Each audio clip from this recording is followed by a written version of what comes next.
Welcome to lecture 6. Today we continue the discussion on the proof of the PCP theorem. So last time we had constructed a PCP based on the low degree test, based on the Friedel-Susan low degree test. So let's quickly just recap what we got out of it to figure out how did this PCP function. This was basically what the PCP. So we wanted to check. We were going to give a PCP for 3 coloring, and the PCP basically involved all of these proofs. One was the low degree extension, the purported low degree extension of the valid 3 coloring. Then additional polynomials to check that this purported coloring is actually is a 3 coloring on the input. These F1, F2 were to check that. P1, P2 were to check that every edge satisfied the 3 coloring. So, and the test basically looks something like that. So AC means the vertex set. Huh? H power M is the vertex set. H power M is the vertex set. H power M is the vertex set. So it was something of this form. We picked a line in Fm, another line in L prime F2M. You query C at the first set of polynomials on L and reject if any of them were not low degree. Query P1 and P2M on L prime and reject if any one of them were not low degree. And then you ran these sort of Schwarzschild like tests on the end. You have already read these points on the line. You ran a Schwarzschild like test for the first one for each Z in L, reject if Cz minus 1 into Cz minus 2 into Cz minus 3 is not equal to summation of those. But the details of this don't matter.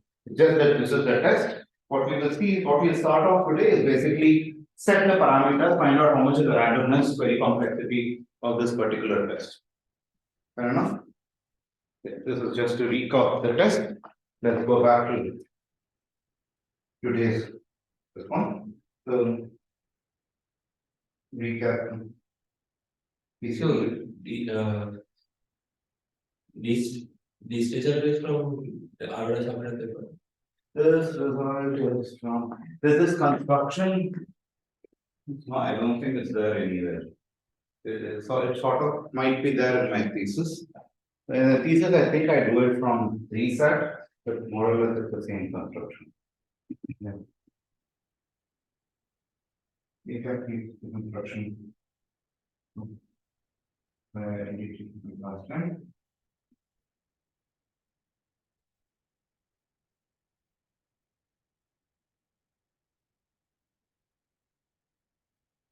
Let's see the parameters of that. PCP constructed.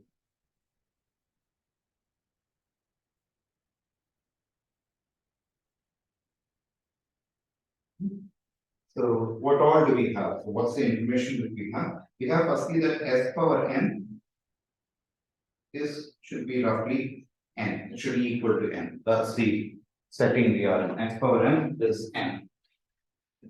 What's the next setting we have? What's the degree of the S power m is n. Now let's look at the various randomness and what's the randomness of, and then there's the underlying field f. There's the degree of the polynomials, if you recall, was order m times size of s. It's size of s in each variable, and the total degree is m times size of s. So the degree is m. There's a finite field f. So n is the only thing that's given to us. Our choice of s, choice of m, choice of d is all. We'll have to choose. We set these parameters appropriately.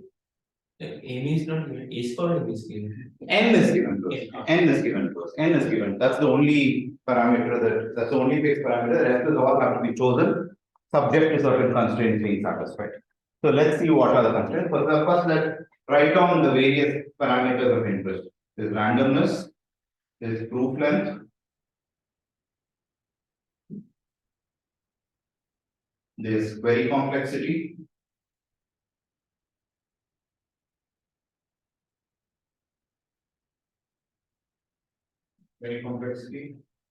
What else can I write? I can also write alphabet size. So what are each one of them? What is the amount of randomness that is invested by the verifier? The randomness comes from the short sequence lists. No, the random short simple actually we have not spent any randomness because we already the randomness comes from dating this line. You have to pick a random line, L and L prime. Once we have set that, the short simple is just running on that line. We're not going to spend any more randomness for the short simple. It's the same line on which we are going to do short simple. But in the combinatorial analysis and stuff, you have to check if the polynomials. Yeah, but we already have the queries on the random line. So Okay. you're just going to query the random. You're going to use the same random line to query it. So so you needed to pick a line. To pick a line, you need to pick 2 points in the space. So it's m log of f to the power m. That's m log f. And one is f to the power 2m, one is this one. So roughly both the total randomness is order log mf. Order n log f. You're not going to bother about the constant input. For this, right now we're going to get the figure. Later lecture, we will try to get this constant to be. Right now, what we want to do is we want to set parameter. What's Pranav asking? We want to set parameters so that the randomness is order log n. Eventually, we will want to get that constant before the log n to be close to 1, but not for today. So that's the randomness. What's the proof length? It's more like right now it's more m times order because of those guys. F to the power 2m actually. F to the power 2m. So this is order n. F to the power 2m. But in some sense, if I keep the randomness to be log n, this will be falling in n. Assuming m is not going to be 2 n. It's going to be falling in n. So proof length will not be a concern for us. We'll ensure that randomness is order log n. What's the query complexity? Order mf. Fair enough.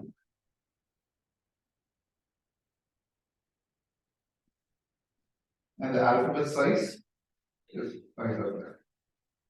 And that is log f and bit count. If I write it down, if I'm measuring alphabet size in terms of bits required to bit complexity.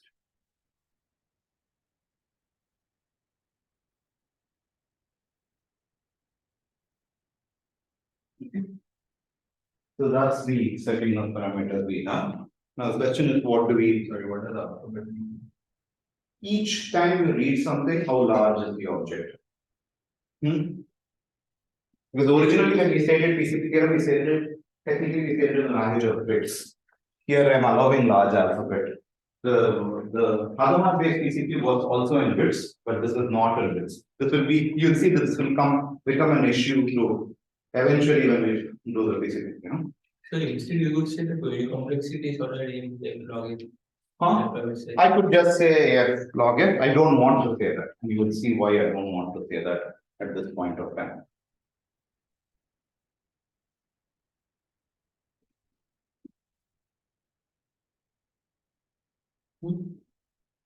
And another thing which I want to say is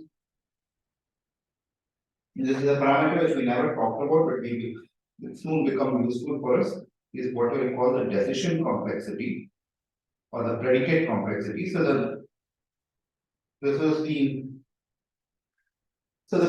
verifier works in various steps. It first looks at the input, the randomness, decides a bunch of queries to make.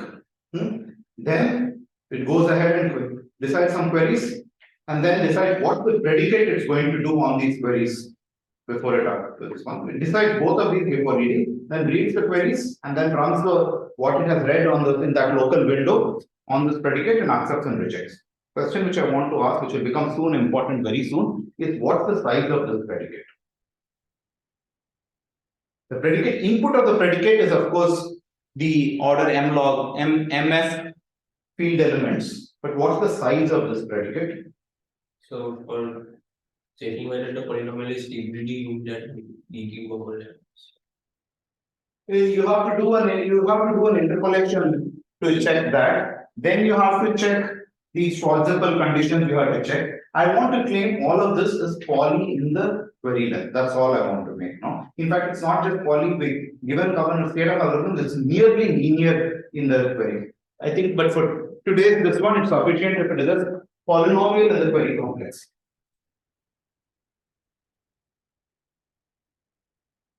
Poly in MF. In fact,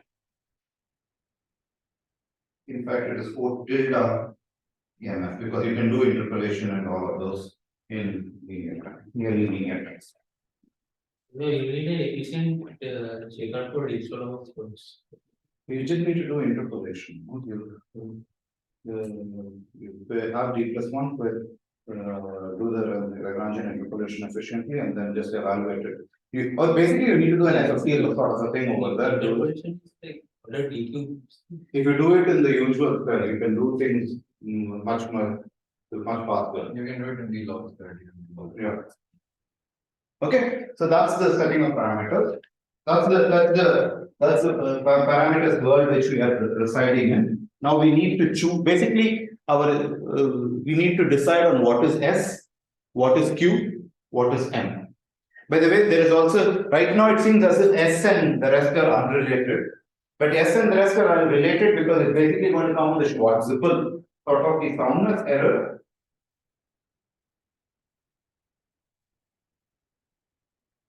The soundness error. There was a constant which came from the low degree test, 7/8 or something, and then there were these other Schwarzschild like constants. So it is some. So this is typically some fixed constant. Say, let's call it 9/10 that is coming from the low degree test plus order M of S by cycle. That's the Schwarzschild error that we have to add over it. I didn't do this analysis. The degree of the polynomials are MS. So it's S in each variable. Therefore, total degree is M. So when we run Schwarzschild, it will be totally better. So yeah, I put that up. Actually, you were doing Schwarzschild for n polynomials, so there should be another vector. No, so the way the Schwarzschild is not for M. Schwarzschild is for just two equations. No, it's one equation of this and another equation. That's all I'm running Schwarzschild for. In the Italian rule set that's there. Oh, there are two. There are just two equations for which I'm running Schwarzschild. So it's order and yeah. No, these will all be important later. Though M we can afford it. No, let's keep it this way. Sorry, and so Schwarzschild typically is sample point. Here we are sampling line. Lines, yeah. But it's the same. It's the same thing that happens. We will revisit this a little more closely later on, but it's the same thing. The point is what fraction of the line is going to a random point violates Schwarzschild with this one. A random line also the expected fraction is going to be this. You can the lines are a good sampler. You can do this. Eventually, this will not be the number that will go into the proofs. We will see a later. We'll have to change things by the end of the lecture. But let's keep it. So that's why I didn't do this analysis super carefully. So we need to set this. So what's the setting of parameters we can do for this? So m log f has to be log n. That's the first thing. We need. I don't want the randomness to go larger than this. So the setting we will choose. The parameter setting.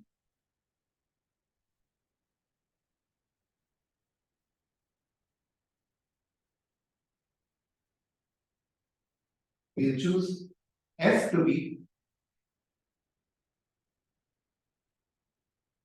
around order log n.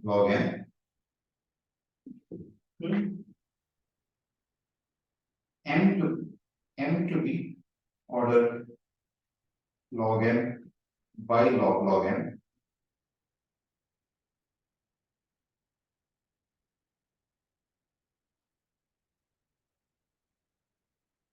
One second, can I do each setting of parameters? Can I set? S power M to be N. So what does that mean? That means M log S should be equal to log N. Okay. No, sorry, one second, let me not set F plus E. Let me set S, size of S to be order log N. Therefore, this will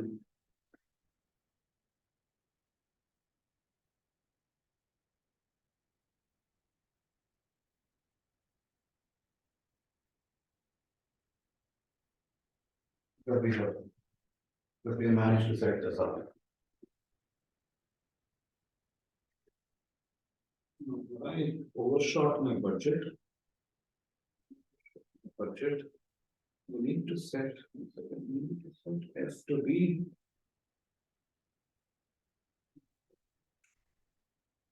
Okay, what are you doing?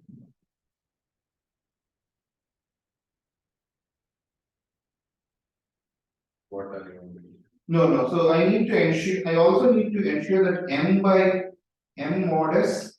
So F I have set, M I have set, I need to pick up F.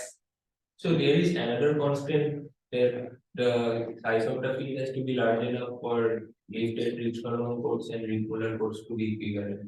Okay. Yeah, so that's going to be, so the Schwarzschild, I'm going to choose M mod S by F. That's, I'm going to make that a really small constant, therefore the degree is going to be like 1/100th of the field size. Then We are going to be working almost always in real. This one. So yeah, so what we will set is, we also want M mod S by size of F to be some arbitrary small constant, to be a small constant. So for that, let's set size of F to be order log square.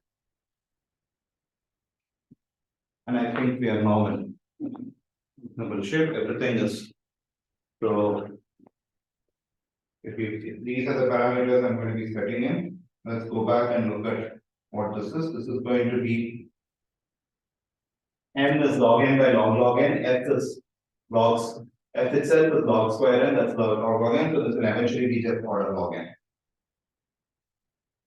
n. This will be poly n. What will this be? This is a poly log n. Log cube, poly log is already there. Poly log n, and the alphabet size in the bit world is log. The decision tree is also polynomial. Founders error is constant. Okay.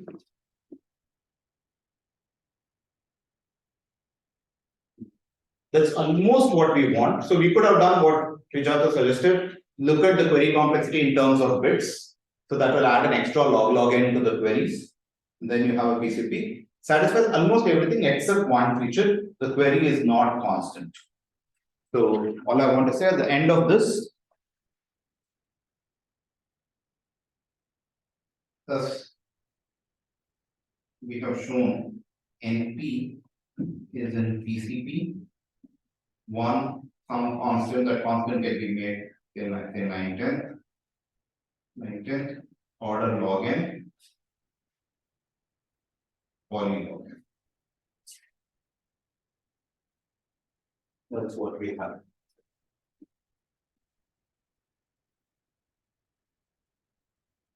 Fair enough. So now what do we do? But we also had proof. So this is but for query complexity, by the way, this result, this first construction is due to go to the A analysis. The first construction of such an object was arrived at A analysis.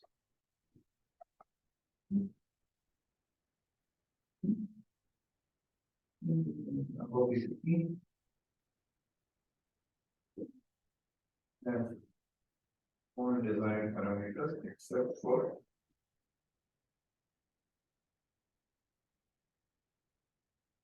So this is already very interesting. super interesting, right? It's just that we are working out very much. That's because some application we wanted to make. No, it's a remarkable statement of its own. Remarkable statement that you can check your proof by looking at the polylog and width of query complexity. And in some sense, the only sort of workhorse behind this is the low degree test. And also, it's not a very, it's a fairly, it's not too involved a proof over there.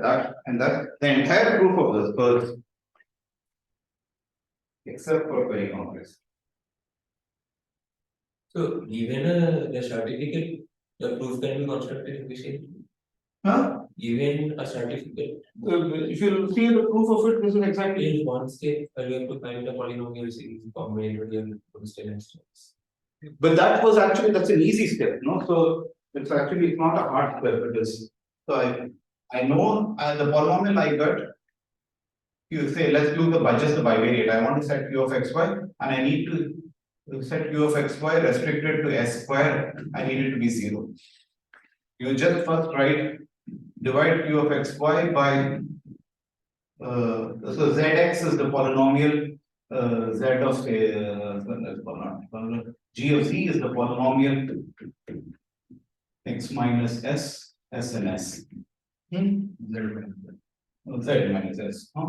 So let's first divide this by, let's write this as g of x into q1 of xy plus r1 of xy. So I'm just going to ensure that this will completely ignore the variable in y, right? Do this division so that this guy, its degree in x is less than size of s. Now you can once again now do the division for this object. The gx q1 xy plus gy q2 xy plus r2 xy. So this one now just for dropped in degree in y also. So R2 of xy has degree in s, x and y smaller than s. But because q of xy and s square is 0, and these two are already 0 and s square, this is a polynomial that has to be 0 on s square. Therefore, it has to be 0 everywhere. Therefore, just the division operation will give you the polynomials q1 and q2. Fair enough? Yeah. Nothing, everything about this has been super constructive. About PCPs, what is that? Except for query complexity. And the low degree extension can also be constructed. That's once again just interpolation. So you need interpolation, you just interpolate and do the whole thing. Okay, furthermore.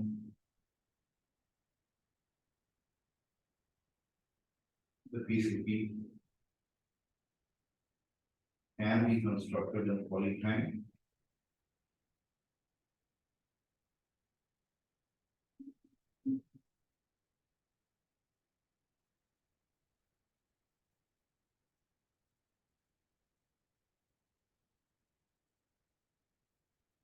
Now, this is quite a remarkable statement. You take a while to. And unlike several other statements in GCS, this is still a statement that baffles me. Other statements are sort of believable statements when you are trying to prove this. The statement, if you write, tell it to me upfront, I will just not believe the basic idea. Everything can be written in such a way so that it can be checked by looking at polylog. That's a. I don't think we could have envisaged the statement had we not come along this route of low degree test and all of this. It's a remarkable statement. Even if it didn't have any application towards hardness of approximation, I think that statement over there is quite something. Okay, we have this. But now, okay, so we don't want to be happy with this. We want to push it further. We want to ask if the query complexity can be made constant. Right now, notice that there's no way I know how to do this because you have to query at least the field elements in this. There's no set, you can stare at this for a while. There's no setting of parameters over here that I can do to make the query complexity constant.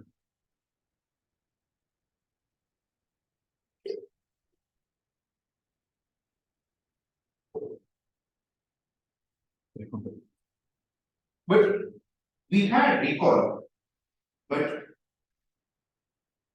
he previously constructed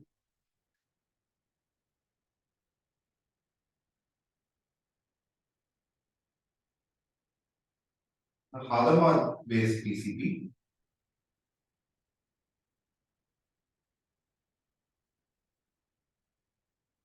that had excellent query complexity. It was bad on all the other parameters. So we actually showed NP is in PCP some 1 possibly again let's put just 10. This was order n squared and this was some fixed constant like 14 or so.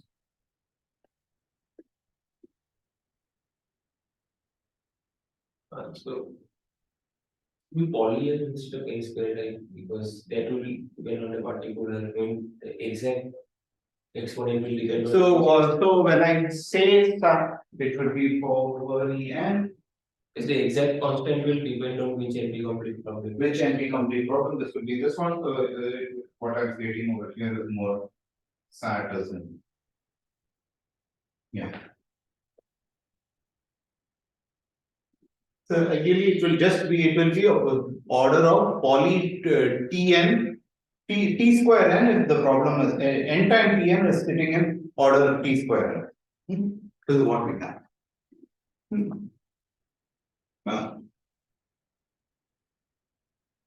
So you have these two sort of statements. We first prove this. We have that PCP theorem, and then we have this PCP theorem. Question is, can you put these together to sort of get what we want?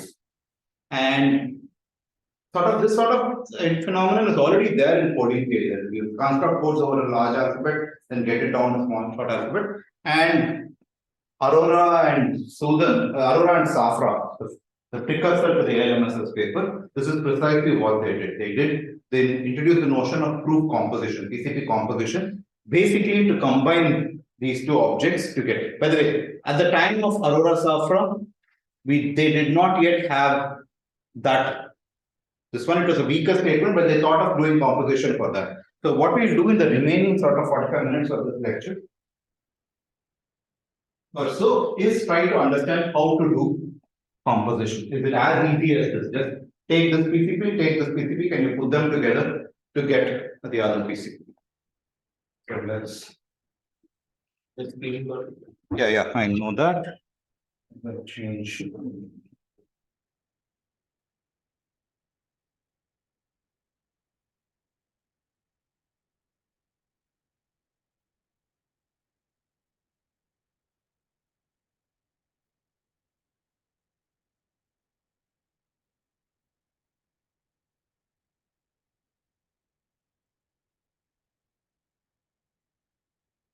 Recording in progress.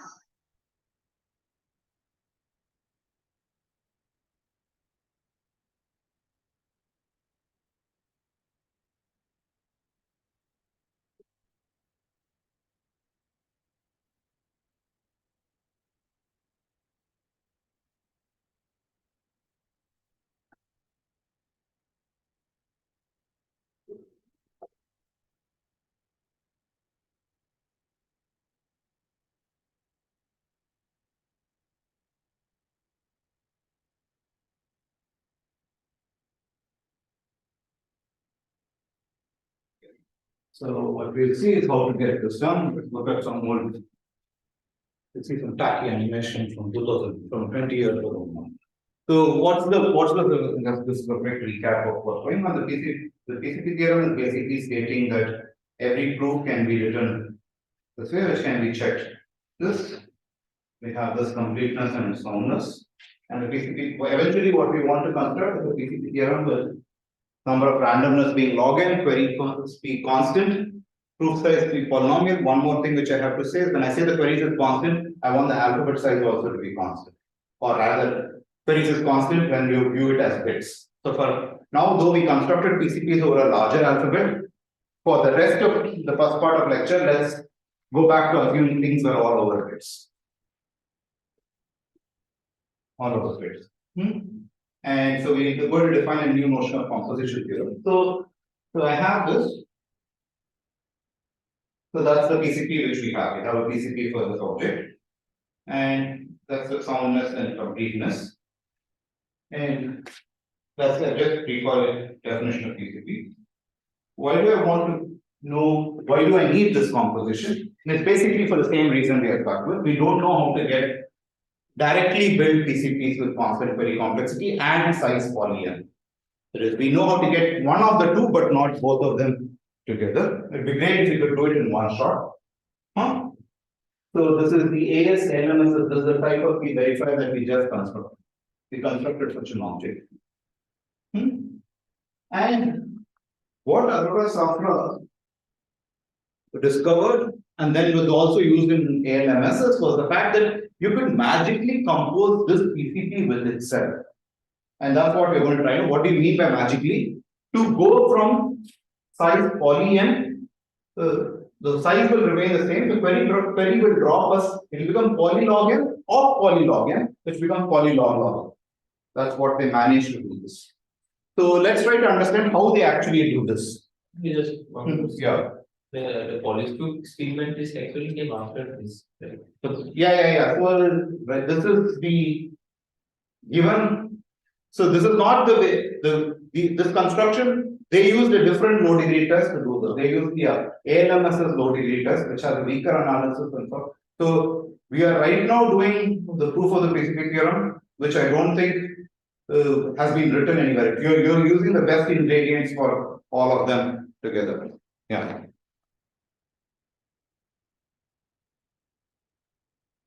So in some sense, the proof that we have been discussing in class, I don't think is written up anywhere. This is the proof that we would do it if we do it today. I don't think this is written up in. Each time a new paper has been written, there's some improvement that has happened, but there's been no single write-up which does the proof using all of these improvements in one shot. Okay, so let's see how the proof composition is done. So you have that's the proof-based verifier you have. The point is, though it's reading a few queries, that number of arrows over there, polylog. They're small, but they're a bit too much for us. We want to reduce this. So let's try to look at this a little more closely. So what's actually happening? The verifier has to read these bits. More particularly, it has to check if these bits satisfy some predicate. That's all it wants to do. It doesn't need to read it. It just needs to check if these bits satisfy the predicate. And so I'm just writing the completeness and soundness in the language of the predicate. That's what it means. This is all you care about. You don't care whether the predicate, you don't need to read the predicate, you just need to check if the predicate satisfies. You don't need to read these bits A1 to AQR. You only need to check that it satisfies this predicate PR. That's all you care for. You need to check that it satisfies this consistent meter.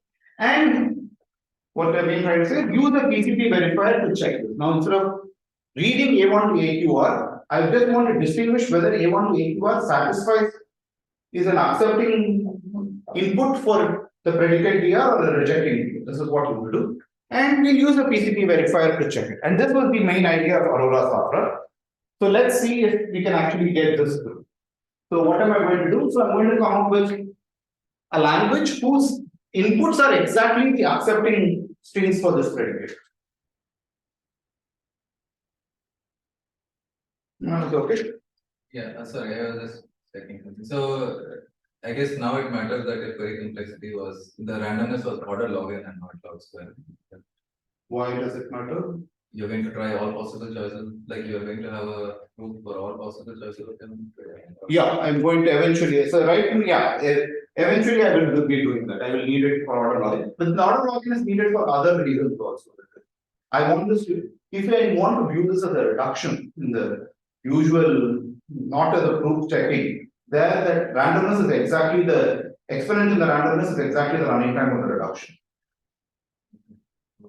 Yeah, so the order login and randomness is sort of important for me. That basically the 2 power r is the running time of the PCP. If you view the PCP as a reduction from one NP complete problem to another NP complete problem, which has a gap, that is, it's blowing up the gap. And PCP gap is just a gap amplification going on. So here DR is in fact a language in P. DR is a language in P. Actually, it does not depend on R in the previous construction. DR doesn't depend on. You're checking the same constraints. Yes and no. It's almost the same constraint. You need to know the means, the line. This is how it's being indexed. If you can manage, you can manage to do things earlier. You can set it up so that it is this way. But yeah, right now I'm going to let's assume that we are written this way. It could be a single TLR for all that you know. And I need to check that this particular string satisfies PCP verifier. So what we'll do, let's write a PCP for this object. As Pranab pointed, this is actually a language in P. It's not a language in NP. But let's do this. So I have this outer guy which needs to check this. So it's not going to read these, it just needs to check if these satisfy this. So instead of reading these, it's going to hand over control to an inner PCP. There's an inner object which is whose input is this. So this was checking if X was a valid theorem or not. This is going to check if this guy is a valid input to LR or not. And then you do this. So it does this operation. So this is what you do. But this does not really work because the way PCP theorem is, the verifier has to read the whole input. And the way we have defined PCPs, the PCP verifier needs to read all of the theorem. It's going to check if some here X is true or not, X belongs to the language or not. Here that is A pure. So we are really not, we actually begun made it read even more stuff than what we have, because it has to read all of this and a few bits into the proof. The way I have stated it right now, definitionally at least, composition just doesn't work. And here is where you use the fact that really in the proof of the PCP theorem, which we call the PCP theorem, the verifier not just barely looked at the proof, it barely looked at the theorem also, the way it constructed it. There was an alphabetization step which it did. So you should take this with a pinch of salt. If the theorem is written in a particular format, it barely looks. If the theorem was already written in the arithmetized world, that is, there is a thing in which you go from E to from the edges. Looks like it does it considers E hat. Right? Yeah, that is very, very global. And then it queries local, makes some local queries to E hat. Yeah. So you're saying the access to the table of E hat is It barely needs E hat. To construct E hat from E, of course, it does a massive global operation. But E hat, so in that sense, so the theorem is written in the right fashion, then it barely looks at the theorem. So this is within quotes. I want to somehow make use of this. So that's the reason, that's how it was handled in the past. Assume that the theorem is in some encoded format. And then count the number of queries into this encoded theorem. That is, now you don't only charge for, or I'll make all of this formal. Eventually it will become all very crystal clear. We change the definitions of the object we're going to be working with so that this becomes clear. But this is how things were in the past, and come up to that and finally come to a definition. So you see the issue right now. I just can't compose these two because this guy needs to read all of this. But notice the proof which we did, barely, even both in the Hadamard case and in the low degree test, the verifier did not have to actually, once the theorem were written in an encoded format, it just read the theorem at very few locations. So what we will do is we will not prove the inner thing, we will assume the theorem is in an encoded format. Question is, can we do this? So let's go ahead and do this. This is what BFLS sort of said. We will work with the BFLS, in some sense, the statement of BFLS is this, that every NP statement can be written in such a way such that the verifier can barely read the theorem, barely read the proof, and yet be satisfied that this one. But what do they mean by satisfied? They will say that now, instead of the theorem, what is tried as input, explicit input to the verifier is the encoding of the theorem under some this one. And now you begin charging it for even queries into the encoded theorem. Encoded theorem. And completeness is as before. If it was an encoding of a valid theorem, the verifier, when it reads into this object, should accept with probability 1. What about soundness? Soundness, we can no longer say that if it's not the encoding of a valid theorem, you should reject because you're hardly reading the theorem. That's too That's impossible for it to check. So what we'll instead do is the following. If the object that is out there is far from the encoding of any valid theorem, way far in some Hamming metric, Hamming distance, then no matter which proof you give, you should accept with probability at most. This is a reasonable definition, and this is exactly the definition that BFL has used. What were they doing? What is this paper? They were constructing PCPs? Yeah. So for some reason, this paper is not given as much credit. So there are, in my view, there are 4 papers which together prove the PCP theorem. The final one, of course, is the LMSS, where the actual theorem. Then there's Aurora software prior to it. Then there's FGLSS, which discovers the connection of PCPs to hardness of approximation. And BFLS is the paper precursor to. These are all of them happened within 8 months of each other. BFLS is the first of the series, which actually was the first paper to scale down MIP. They started this project of scaling down MIP equals next to the NP word, and this is the theorem they got. I don't know why it misses out on correcting. I would think of all these 4 papers, that is, post the MIP equals next word, when the scaling down starts basically with BFLS, FGLSS, AS, ALMSS. All 4 get this.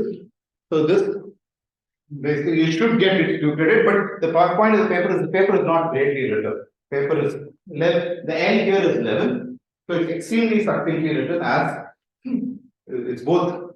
It talks about succinct proofs as well as it's also very succinctly written. So in fact, I have had this experience here doing my entire PhD thesis. This time I think I would prove something, and then I go back and read BFLS. There will be a line in it that says they already knew what I proved. When I read it the first time, I would never realize that line means that. Go back, do something again, go read BFLS, it would have already had it. So it's written extremely succinctly, in which you will realize the purport of the statement, import of the statement only after you have found a proof of it elsewhere, and then come back and read it. Yeah, but it's in my language, it's an amazing paper. And now it's one in which now we're going to query it's Babai, Fortno, 11, and secondary. You're now going to charge for the queries into the encodings. Okay. So suppose we manage to do this. Can we now do proof composition given what we have? So, but notice right now here, A1 to AQR, that's the theorem which you want to check. That's not an encoded format, that's in the raw format. So you need to check these bits in dark blue, you need to check that it satisfies the language. What I know how to do is, if you had given me it in a proper encoding, I know how to check this happens. But that doesn't satisfy my issue, because I need to, who guarantees that the encoding given there is actually an honest to God encoding of that object? You need to make that consistency check. The issue over here is you need to check that A1 to AQR, which are the bits that the outer verifier had to read in the brief, and the input to the inner verifier, which is given purportedly this long string out here, that is actually the encoding of the bits. You need to do this. You need to do this encoding, and the semantics of arranging this is complex. And this is where we are going to differ from the ALMSS and AS papers. They handled it by some step called parallelization, and they did it for the specific task for this particular inner verifier. There they knew the language LR explicitly. For that, they showed that a particular encoding works, and they could do this, and that's how the original proof of the PCP theorem worked. What we would like to do is have something far more general than this, not work something which was very specific. So this, yeah. Here, if ink is less than error correcting code, we can do this. What? If ink is an error correcting code, which do this text. If ink is the locally testable code, but how even then, how will you do this? Suppose ink of AI is the error correcting code applied to AI.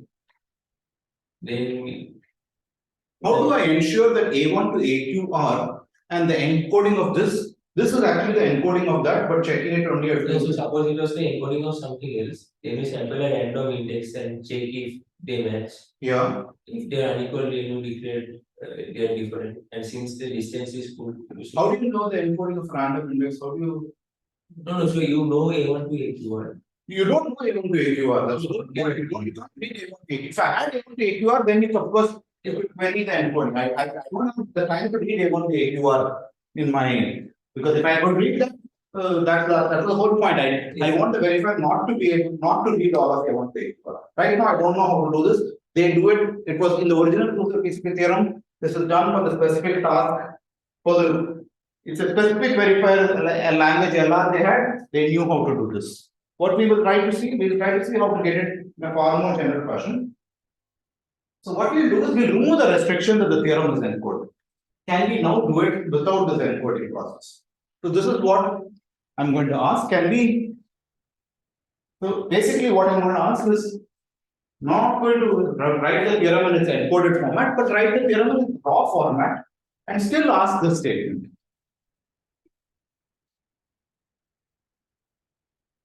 So the verifier is now charged to both read bits of the theorem as well as bits of the proof.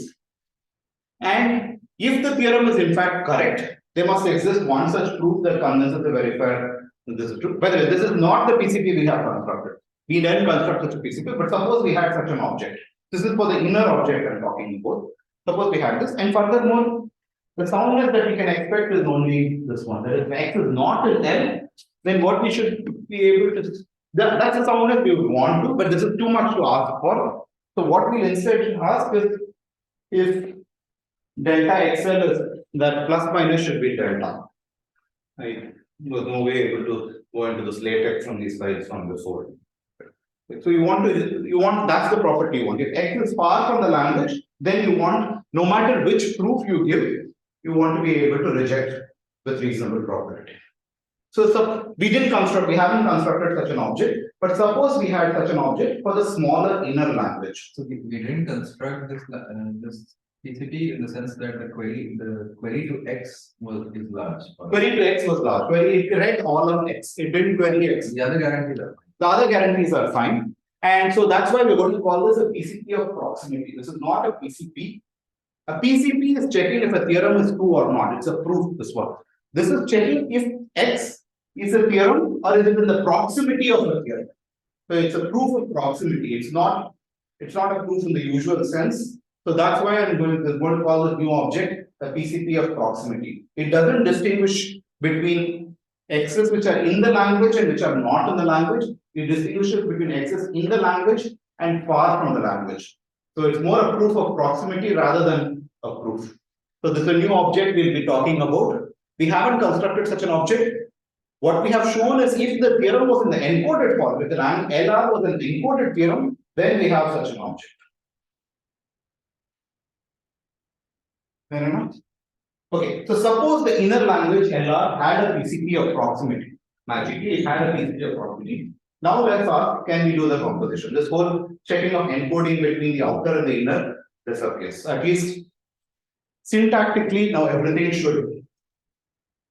And this delta is what, so there's a plus minus there, that plus minus is delta. We have yet another parameter to our PCP, and a PCP of proximity is going to have one more parameter called the delta, which is it distinguishes between theorems and things which are delta far from theorems. So that will be one extra parameter that I'm going to add in to the notion of, because the definition of PCP of proximity clear, it's exact same definition, except you're not distinguishing things in the language from things outside the language, but strings in the language from strings which are far from the language, delta far from the language. But now you charge the verifier for queries into the theorem also. And this is what we call a PCP of proximity. So if you're familiar with property testing, this is sort of like proof-aided property testing. Property testing is there is no extra proof, you're just querying the theorem statement and checking if it satisfies the property or far from the property. This is sort of proof-aided property testing.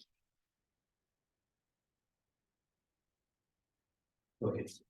So now let's go back to composition, see if we can do.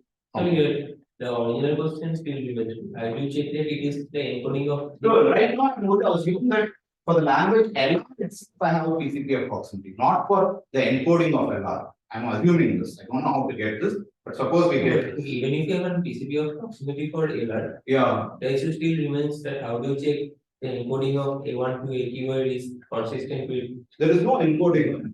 I'm not the encoding. I'm just giving you a PCP of proximity for LR. So the PCP of proximity checks membership in LR against things which are far from LR. So there's no encoding, drop the encoding. So let's see how we can do this.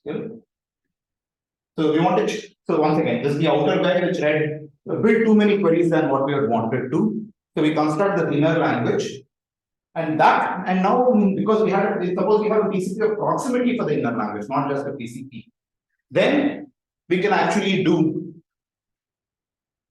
we can now do this. Now it will only probe AQR in a few locations, read this, and so at least syntactically a PCP and a PCP of proximity now at least compose. The two objects talk to each other, they fit with each other. But let's look at the semantics of this. What is the outer verified guarantee? The outer verified guarantee is if X is in the theorem, then A1 to AQR is in LR. If X is, this is possibly what you have been asking, if X is not in the theorem, A1 to AQR is not in LR. That's what the soundness of the outer object guarantees. But the inner object does not distinguish things which are in LR from things which are outside LR. It only guarantees. That's what we need to distinguish. So the inner object, PCPP, guarantees only things which are in LR and things which are delta far from LR. Therefore, even though syntactically these two objects now fit in with each other, semantically, I can't get anything meaningful out of this fit. That's because what the outer guarantees is weaker than what the inner believes. So, once again, if you do this, let's change the outer. Let's ask if the outer actually you can get a stronger guarantee than what. Can we actually show in the outer case? We not just have soundness, we actually have a stronger form of soundness. That is, this was the usual notion of soundness. But what we suppose that's the usual notion of soundness. Suppose we actually knew that not only was it rejecting, but when the string is not, when X is not in the language, the local views are actually far from satisfying the predicate. Suppose that is, I don't know why I put this need not have been X delta X, this could have been just X not in L. If X not in L, we could ask that the local view is actually and. If you recall our construction of PCP, which we did, the low degree test based object, that's where we need this is. So there are two things we need to change. The outer is we are going to use the low degree test based PCP. The inner we are going to use the Hadamard based PCP. So firstly we need to alter the Hadamard based PCP to become a PCP of proximity. That's the alteration we need to do in the Hadamard based PCP. Outer we want to check that actually it has a stronger soundness guarantee. That not only does it the rejection, but I want to claim the Schwarzschild lemma. Let's forget about the low degree test part of it. Let's look at Schwarzschild lemma. You're querying a whole line and checking that what is the probability that the Schwarzschild lemma is satisfied. It's going to be, on average, it's going to be the line. If the string is not an average, if this is not a low degree test, you're going to see a lot of violation along all the points in the line. That's why we read the whole line and did the Schwarzschild on the line. So this is not something which is unreasonable to ask for the PCP that we construct. Okay. So I'm going to change what I am expecting from the outer. So I have changed what I expect from the inner guide. I made it into a PCP of proximity. So basically, the inner guide is not distinguishing between theorems and not theorems. It's distinguishing theorems and things which are far from theorems. The outer guide, its guarantee is a stronger object. That is, when X is not in the language, it's local. It says for every proof, the local views with high probability are not just rejecting local views, they are far from accepting local views. This fact will just follow from the sampling. Both the fact PCP probability and robust PCPs actually are just going to, we are going to not do anything to the company. Just look at the construction which you have seen and see both of them are actually there. And this is actually what they were doing in AS and ALMSs. They were using this property but never explicitly stating it this way. This is actually, so I don't see the other one will take one bit of effort, but this one, this one seems like it's there out there. The low degree the low degree test has this property. In fact, low degree test, we saw that. We recall there was a short discussion we had on going between a Q query test to a 2 query test. And what we said, what was the thing that happened was expected robustness. One was soundness in one word, was the expected robustness, expected soundness. And that's exactly the same object out here. It's a question of how far you are from an accepting view. So in some sense, the load PCP we constructed from low degree test actually had the stronger property. There are some catches to all of this. Firstly, that's over a different alphabet, that's over a different alphabet. You need to make them talk with each other. We'll come to all of that in the second part. But what I want to say is, this is not something far-fetched to do. So we'll ask that the outer PCP has a stronger notion of soundness. It has what is called a robust PCP. That is, the outer PCP distinguishes strings in the language from strings outside the language. But for strings outside the language, no matter which proof you feed it to it, with high probability, the local views will not just be rejecting, they will be far from accepting. That's what I'm going to do. Now, But what if the input to the outer PCP verified is something that is in the language but not outside the language but close to the language? so there are two things. There are two modifications we are doing out here. One is a modification. So we had a PCP to begin with. One modification is how it treats its input. X, are you distinguishing X in the language from X outside the language? How much are you going to charge for queries into X? If you want to do X in the language from X outside the language, you need to read all of X, and you are not going to. That's a PCP. Now, if you weaken it from there, you want to only check X from in the language and X far from the language. This is what a PCP of proximity is. Is to be used in the inner PCP. This will be used in the inner. The inner we are changing. The inner we are weakening the guarantee on the input, but strengthening how we are charging it for queries into the theorem. Previously, we didn't charge. So the inner is actually in some sense a weakening, but weakening in one sense, but you're also charging it for things into the theorem. Previously, we were not charging it anything for reading the theorem. This robustness is the strengthening of the outer guy. The outer guy would be, and now of course you can once you have both this, you can have the PCP becomes a robust PCP if the soundness guarantee of it is stronger than what was before.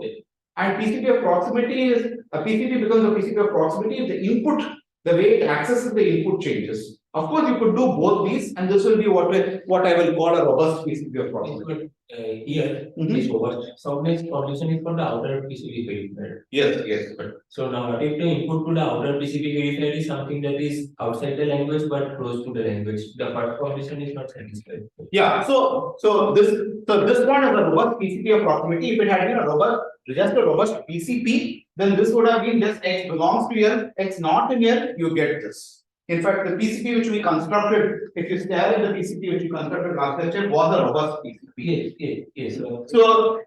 So what I should have had on the slide is the robust PCP, not just a robust PCP for proximity, and that would have been just this would have changed from X not in there. Okay. Why have I done all of these change in definitions? This was to make the two PCPs talk to each other. Firstly, the PCP of the extension from PCPs to PCP of proximity happened so that syntactically these two talk to each other. They actually fit with each other. The robust PCP definition happened that they actually semantically also talk with each other. What is there has to be a cost to move it. Can you keep on doing this? Suppose that you have objects that satisfy both the property. Yeah. So can you keep on doing Yeah. robust PCP of proximity? Just go on. It goes on. Yeah. That's this. And this is because I'm going to introduce one more parameter called the robustness of the parameter. Excellent. This will weaken, that is the robustness is sort of. So the reason if we construct robust PCPs of proximity, then it satisfies both the And it will look- conditions. Huh? It satisfies both the conditions. If we only wanted to compose once, we can construct two We separate. can construct two separate objects. We can construct a robust PCP and a PCP of proximity composed.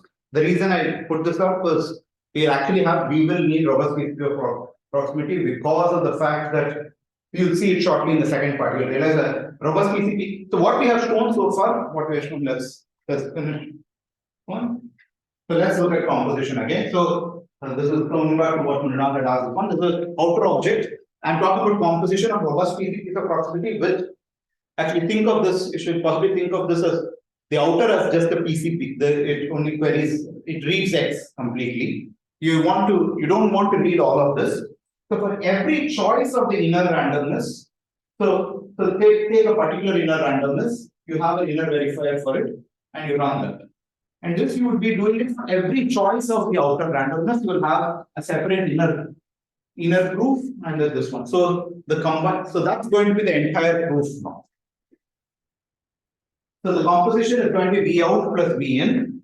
And the only requirement we want when will these two compose is the delta in of proximity for the inner guide is less than the row out. If it, so that semantically they begin talking with each other. Okay. So actually interpret the last slide as X not in implies each local view is. Yeah, so I will write it when I go back to my first one. These are slide point is I can't alter these slides. I wanted to alter them last evening. This is a slide from PowerPoint 20 years ago. At the very least, it displays it correctly. That's itself quite remarkable. And notice how they are, everything else goes. So you do pay something, most things you don't pay. So if you go to your, if you're composing an robust PCP of proximity, it's also with a robust PCP of proximity. The proximity of the combined object will be the proximity of the outermost object. The robustness of the combined object will be the robustness of the innermost object. The query complexity is going to be the query complexity of the inner object. Where you pay is the randomness will be the sum of the randomness of the. So that will keep adding. So, but that's something to be expected. That's hardly anything, huh? If you want to construct a robust PCP of proximity because this inner verifier, you will use it once again for computation as an outer verifier. So We'll see why we'll do that. But for now, this is what I had. I want to say the new proof is just the old this proof and all the things put together. This is the entire proof. So let's.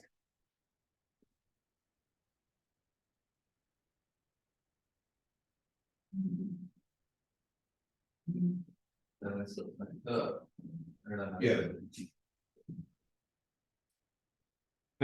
I'll shortly summarize everything. So we had an outer thing that, say, in the example we saw last time, was working with 3 coloring. Yeah. And the complete language. Mm-hmm. The corresponding predicate that shows up here is actually it's just checking some loading. It's some interpolation condition that we check. That's the language. Yeah. So constructing robust PCPs for this, it's enough to have to do this composition forever. It's enough to have a robust PCP just for the problem in P.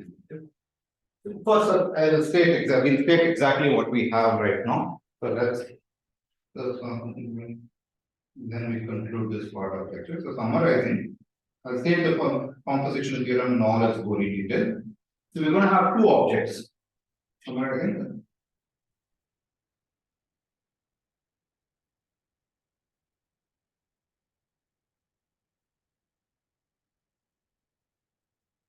We're going to have what we have now is a robust PCP plus a PCP of proximity. This is in short what is happening is going to give me a PCP. But let's write down all the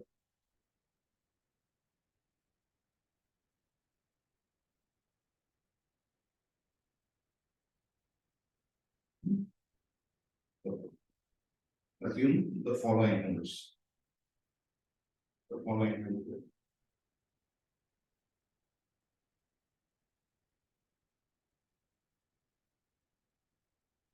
Okay. Let's start with some language for which we are constructing a robust outer PCP. L has a robust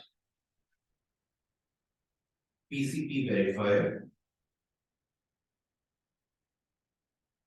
obvious reasons I'm going to call this V out with randomness complexity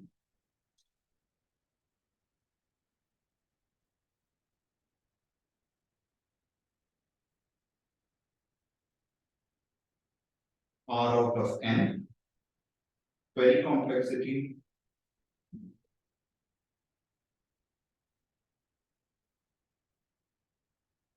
Q out of n,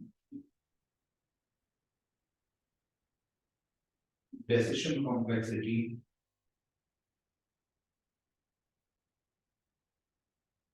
D out of n. Any other parameters that we have? Soundness error. Actually, let's call it robust soundness error.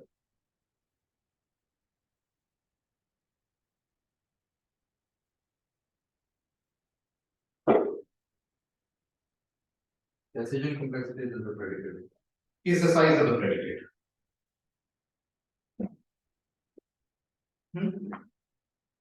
Robust soundness error is 1 minus epsilon out n.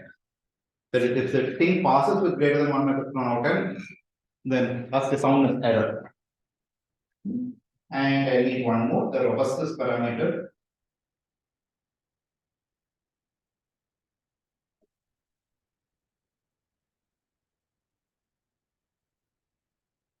Is rho out of n. So suppose we manage to construct for L, we constructed a PCP with these parameters.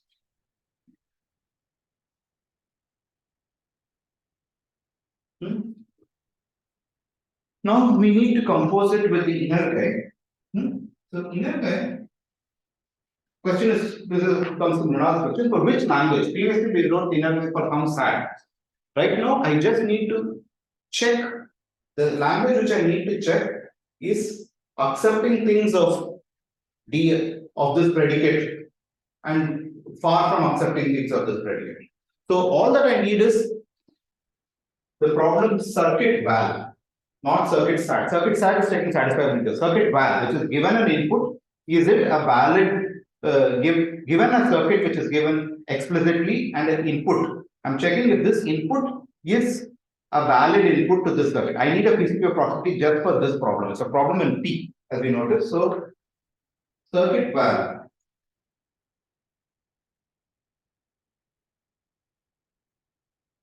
this has two inputs to it. Explicit input is the circuit. The implicit input is X, and circuit val consists of pair C and X, so that Cx equals 1.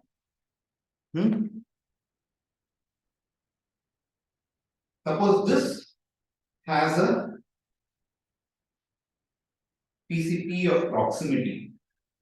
So the proximity is only for the implicit input, it's not for the explicit input. The explicit input it will compute it completely of its own. The implicit input is where the proximity is going to happen. With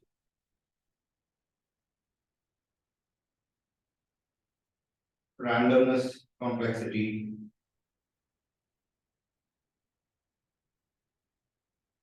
R in of n, query complexity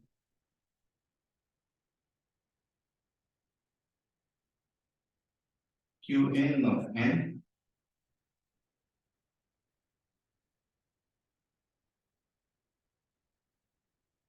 decision complexity D in of n.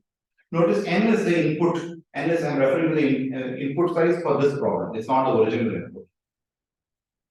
And proximity parameter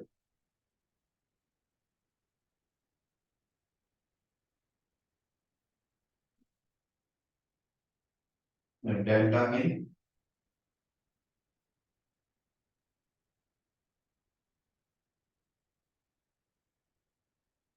n. Then I want to say I can compose these two provided then, and we want the third condition delta in of E out of N, It's not the, huh? it's not this.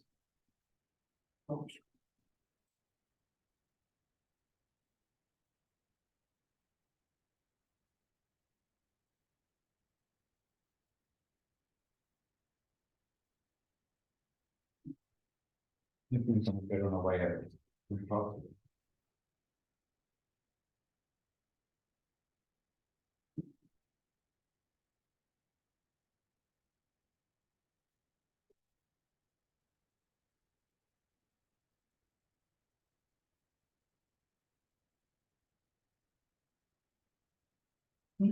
And you have the fact that the proximity, the proximity parameter of the inner for inputs of size delta out in, because that's the input size for the inner guy, is less than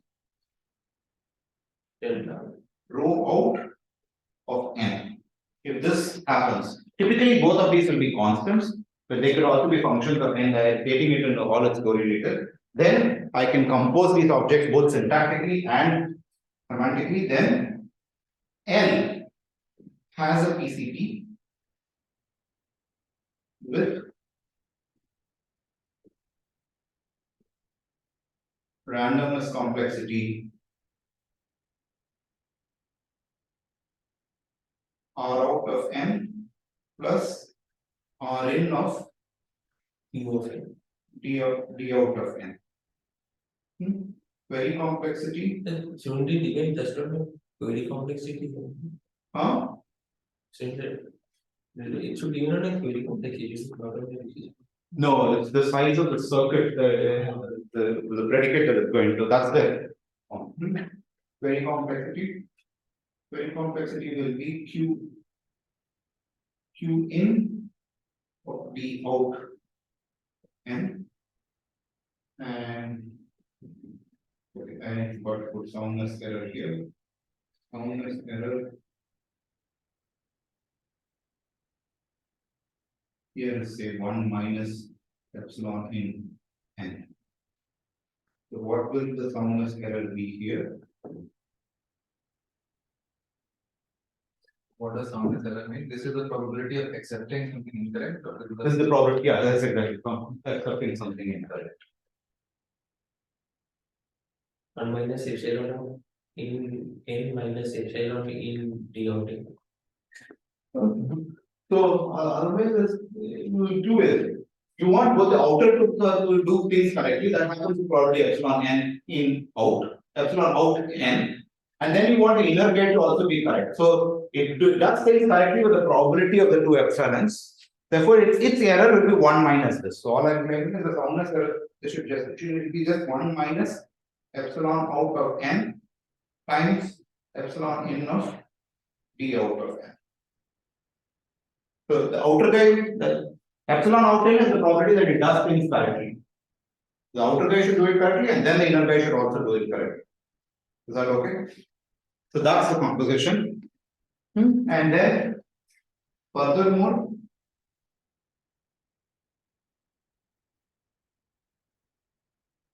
A, if B out is a PCP of proximity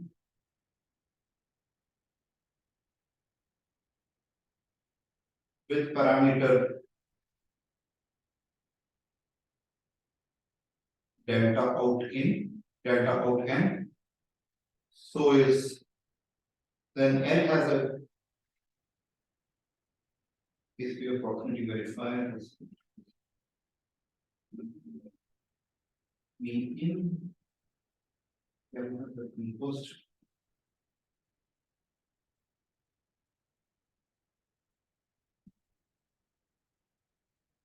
therefore B com. And so is V composed with the same proximity parameter.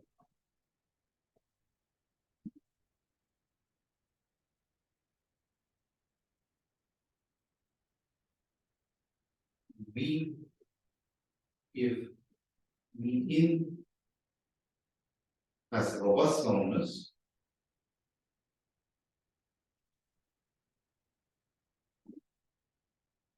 With robustness parameter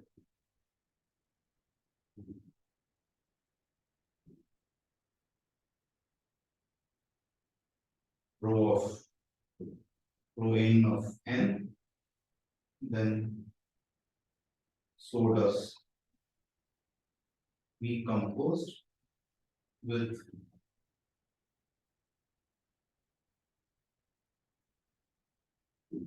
robustness parameter rho in of input. But the soundness parameter, the robust soundness parameter will be different. The soundness error is the same soundness error. That's the guarantee I'm going to get. It's just what's is the guarantee things in the satisfy the predicate or far from the predicate. And what is the guarantee? The robustness tells you the guarantee is the guarantee is between things that satisfy the predicate and far from the predicate. And with what probability? That's the soundness error. So that's composition. And once we set this up, this is the triviality. The composition will do this. So what we will now see in the second part is actually modify the two constructions that we have to show that the inner guide, the Hadamard based PCP, will actually convert it into a PCP of proximity. The outer guide will convert it to a robust PCP. We'll show that it is actually a robust PCP. We'll try to compose them. They will compose with each other, but they will still not get the things we want. So we'll actually want to do the outer guide is actually not just a robust PCP, it's a robust PCP of proximity. We will compose it with itself twice and then compose it with the Hadamard PCP, and that will complete the proof of the PCP. So That's what we do. we're talking about we're talking about robust PCP of proximity. Yeah. It means like then there are two conditions, right? And first, if X is not in L, then most No. If X is far from it, because it's a PCP of proximity, it only distinguishes strings in the language from strings far from the language. So my issue is the outer verifier does not have a guarantee that X is far from L. Then. The outermost guide does not have. Yes. Yeah. So, But I'm only claiming that the object. Notice that if I construct a PCP of proximity, by definition, it's also a PCP for the same language, because it's a PCP for the language, because you could just read the whole input and if you have a PCP of proximity for a language, you also have a PCP for the exact same language. You just read the input in its entirety and accept if it is not and run the PCP. Do that, or you do something. You can do various. What I want to say a PCP. If I have a PCP for language, I have a PCP. I have a PCP for a PCP of proximity for a language. Do I have a PCP? No, I don't. If I have a PCP of proximity for circuit value, then I have a PCP for any language. Why? Because I will read the input and talk of the new language in which the inputs come in an encoded format and run the PCP of proximity for that object. And I can do this. So we'll assume we have a PCP of proximity not just for this language, but for actually the encoded language. So you're going to assume that the NP complete problem that we are talking is the following. Let's fix this NP complete problem. We're going to be doing all of this with detail in the next part. So let's pause now. The next part is basically going to be getting all the parameters fit and proving the PCP theorem. Okay, so let's continue. So what we will see now is we will see how we can plug in all the parts that we have seen from various lectures. That is, we'll take the Hadamard based PCP that we constructed few lectures ago. See that how we can convert it to a PCP of proximity. How we'll take the LODV test based PCP and actually show that by almost syntax. There's nothing in it. You just observe that it's actually a robust PCP. We make some modifications to make it a robust PCP of proximity, and then we just plug and play these objects into the composition theorem, and that will give you the final proof of the PCP theorem. Okay, so let's part 2.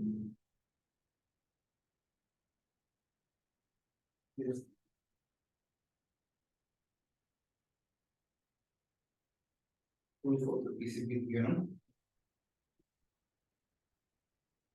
Using wire. So the first thing we want is the inner PCP. It will be actually inner PCP, inner verifier.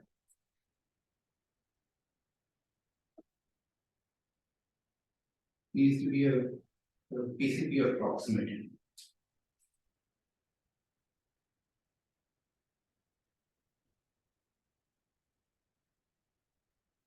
Okay. So let's actually go into that. Let's find out. So what did we do? This was. Yeah. So let's stare at this PCP that we constructed.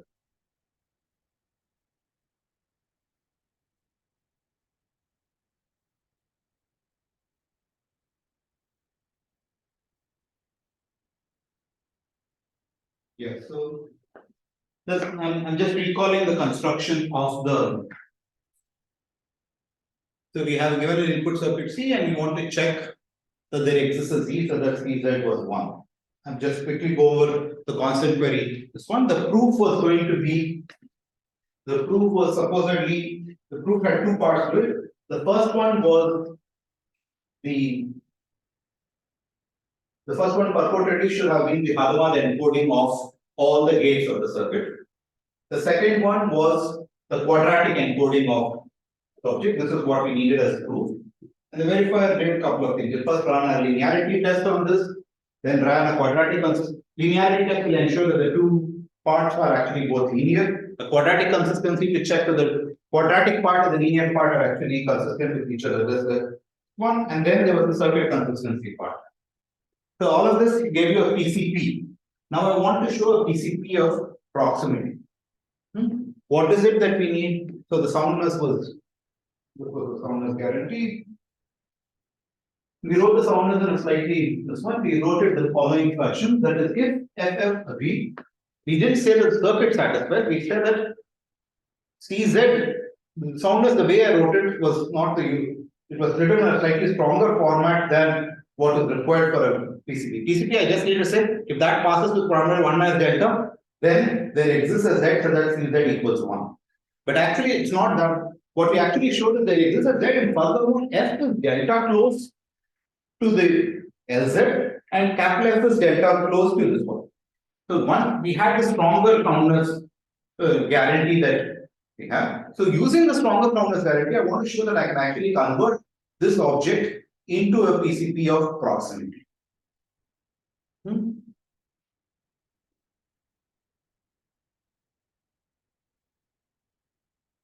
So let's look at the Hadamard. Recall the Hadamard case.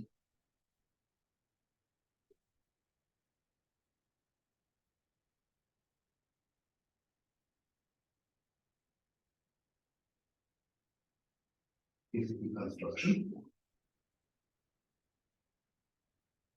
So,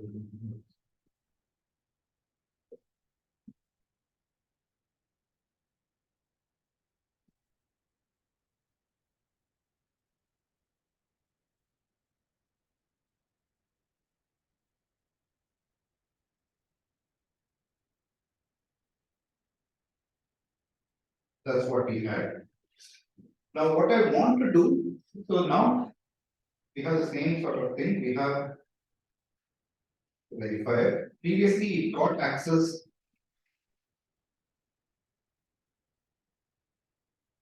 So I'm going to write, we need to construct a circuit SAT for, we need to construct a PCP of proximity for circuit val. So the PCP of proximity.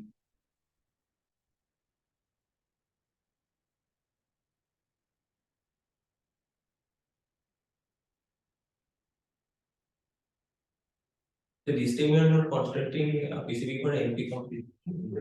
The inner one, I just needed it to be I need it for circuit val. In fact, it won't be for, but it will, so circuit, the inner thing will, but the circuit val, if I do it, if I construct a PCP for circuit value, it will also be a PCP for an NP complete problem, no?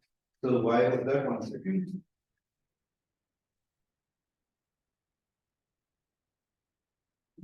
Construct a PCP for circuit value. I want to say I will also construct a PCP for. Certainly, if I construct a PCP for circuit value, I have a PCP for I have a PCP for circuit stat. Even that the transformation from assignment to the PCP is polynomial. No. So let's say this. If I suppose I give you a PCP, we don't need it for our construction. We only need a PCP of proximity for circuit value. But I want to claim that if I construct a PCP of proximity for circuit value, It's that. circuit value. So, by the way, so PCP of proximity will have the input will come in two parts. There will be an explicit input the verifier completely gets to read, which might be empty, and an implicit input in which you are being charged into the queries. So, circuit value is such a language. It's a pair language. The explicit sometimes the pair language need not have the first part. The first part will be completely empty. So we are going to construct a PCP of proximity for circuit value. Now I claim once we have a PCP of proximity for circuit value, that automatically implies a PCP for circuit stat. Why? Because you know that if the test pass, you just give the circuit value, the other input also as part of the, you just ask the whole proof of this, and if it passes, you know that that particular string is closed. In particular, you know that the C has a satisfying assignment. So what do I need to check? So this is going to get us explicit input C and the random points. That's all it got previously. So the previously, what I had written above was the explicit input C, but now I'm giving the explicit input C as a side this one, and it gets to C this Z. And then there were these tables, which are F and F. In the past, this did not have this is so Z wasn't available. this Z was not available. Z was not available. It had only C and FS, that was the picture. Now I want to say I want to check that this Z guy is either a satisfying assignment or is it far from satisfying assignment. I want to use this expression.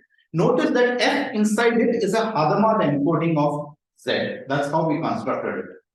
So to check that, so F had in its belly Z. I just need to check that the Z given here is close this one. So you could do this. You could sort of Hadamard encodings are locally decodable. So I want to add an extra proximity test. So F is delta close to LZ, the Hadamard encoding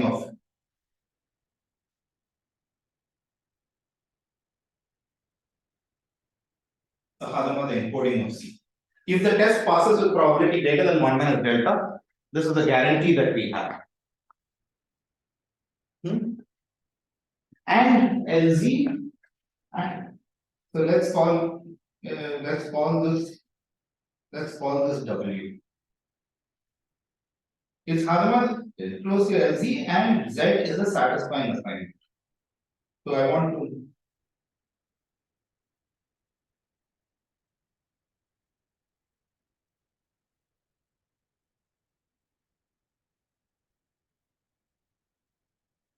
this is if probability of verifier accepting is greater than 1 minus delta, then we have all of this. This is what Right now you're talking about circuit stat. I'm talking, I haven't made any modification. There is no, so let's not bring this object into the picture.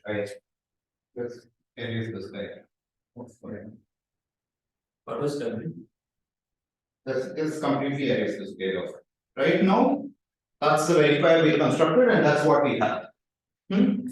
Now I want to add an extra feature to this in which it gets, and this verifier is reading C in its entirety and it's making probes into this object. Now, this was the circuit, this was the PCP verifier for circuit stat. To make it the PCP verifier, I am now going to give an extra input, which is this W. So here, so you run the earlier verifier and then you do a proximity test for Yeah. developing W and Z. So the PCPP verifier, it gets us input C, and it also gets us input W, in addition to the various groups. So the first step of it is run the PCP verifier, run the Hadamard based PCP verifier.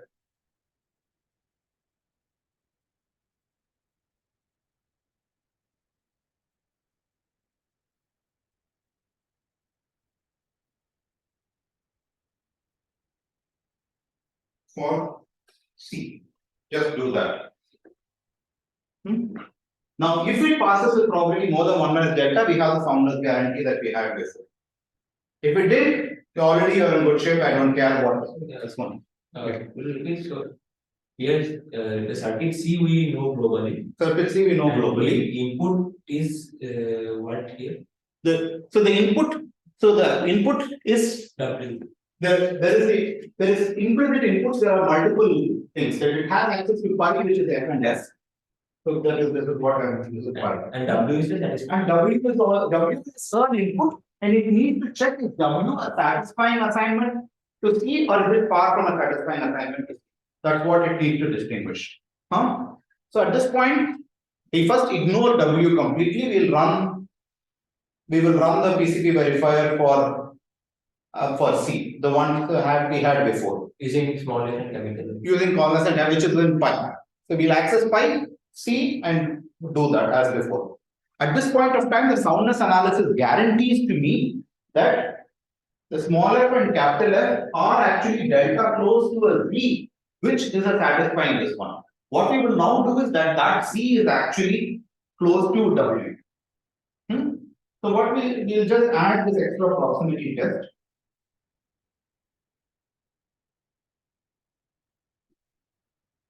Is we'll pick an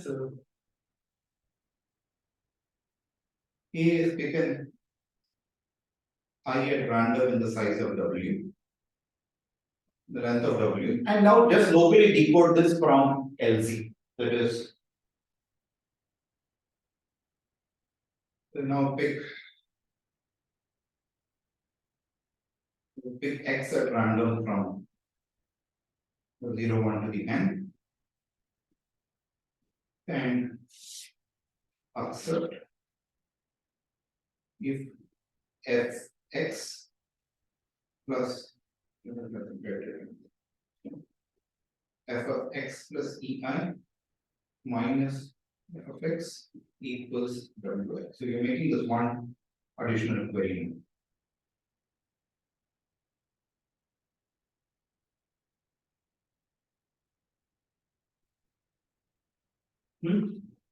What does this guarantee to us? So this point is essentially a random, it's a random point. So if the test has passed so far, this is with but for probability delta, this is actually Lz of x plus ei. This is also with probability delta. But for probability 2 delta, this is actually what you're getting is Lz at ei, which should actually be Zi. And you are checking it at Wi. So if Wi was delta far away, more than delta far away, you will observe it. That's it. That's basically all of it.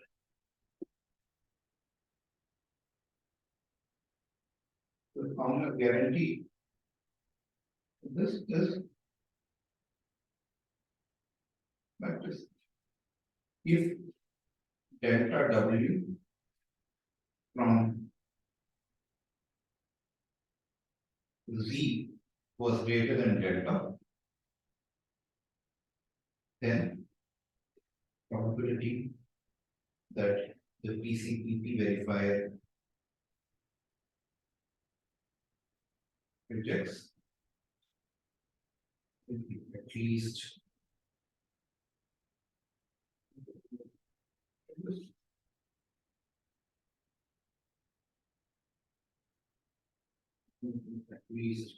P delta. So just the proximity part. opposite to The PCP, the proximity. it should be the other way around. Fire. Fire. This is all I will manage to show now.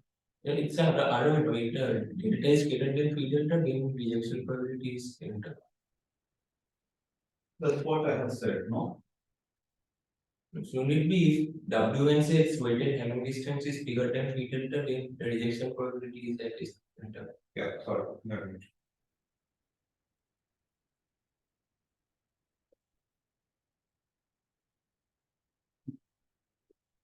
And that's basically, it's almost trivial to convert a ALMS based PCP approx. PCP into a ALMS. Sorry, this is the Hadamard based PCP into an Hadamard based PCP approximity. He added two more queries. The conclusion of this is just the fact that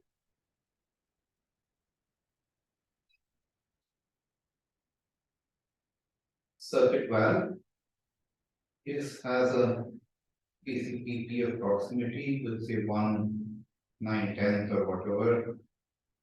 This is order n square, say 20, and I should put the proximity parameter, which is say 1/100. Some constant. You have this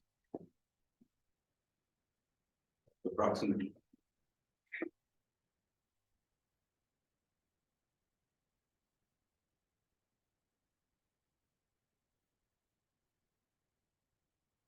And the key thing to notice is this is for the unencoded circuit valve. The inputs are not coming in any encoded format, it's the raw encoding.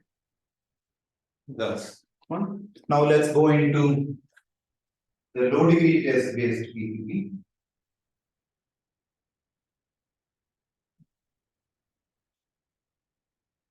Based PCP.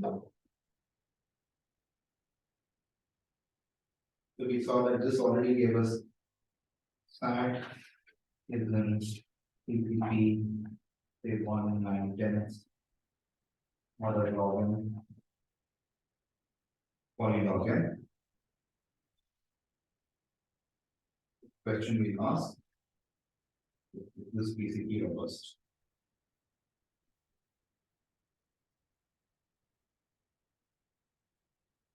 There are two things to see under us. This PCP robust. Second, we also need to make this PCP go to the binary alphabet. We have talked, composition assumed that the alphabet for both the outer and the inner were the same. The inner is happening in the this one, so we'll eventually have to. What is the we have to answer both these questions. Can we do code composition? Essentially, that's what we will do, but it will take us a little concept to what is the alphabet. The question we ask is is it robust even over the binary alphabet? One is, there's obviously one way of making everything binary, just write everything in bits. Question is, does the robustness property? Robustness, notice how is a very crucial. The robustness, when you encode this way, we will see this. This is an important question that will come to us, and we have to answer this question to finish up the group. Instead of just pretending, you should use it. Huh? Instead, That's one thing to do. We have to do several small tricks to get this around. So let me pull the PPP from last time to see if it is robust.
So it did several such operations. It picked an L, it picked C1, C2. So let's just first, there are several things that it is doing. Let's just focus just low degree test. Let's ask whether the low degree test is robust. We have to ask whether the whole PCP verifier is robust. So for starters, is the low degree test robust? In particular, what do I want? I want that is if delta of f from Rm f md is greater than delta, does that mean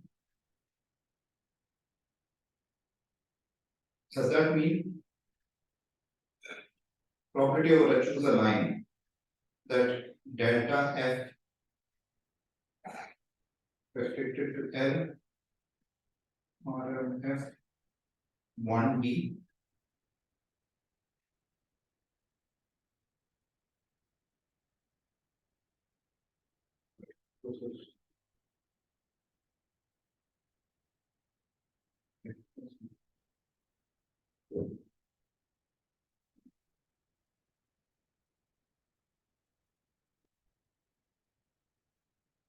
this is the statement which we want to ask. Is this true?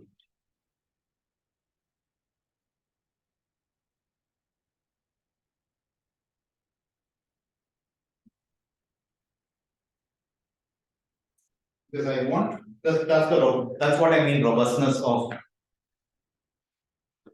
But we actually have a stronger statement. But in fact we have the following. We have that delta f Rm f md is greater than delta implies the expected value over L of delta f Rm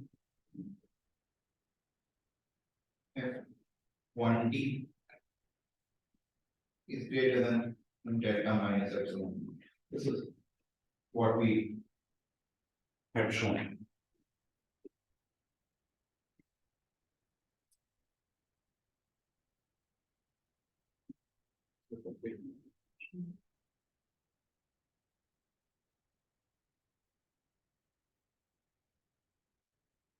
We have not shown this, we had shown greater than 4 delta.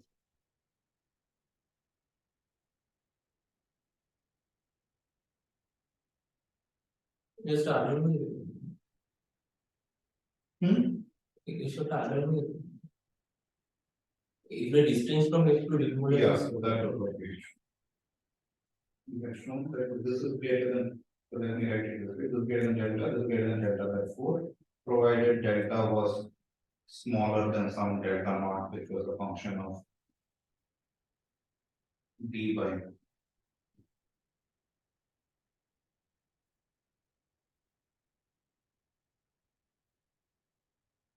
Basically, it had to be larger than a constant. Into this. And I claim that statement basically follows from that, no? I want You won't get 1 minus out of it. you won't get 1 minus, but okay, firstly, all the deltas are constants for us. So you will get some constant. So the statement, you won't get that statement. So I will share it into this. Some 1 minus epsilon. And you will get, if all the deltas are all constants, you will get some set of constants. This is just a marker on this.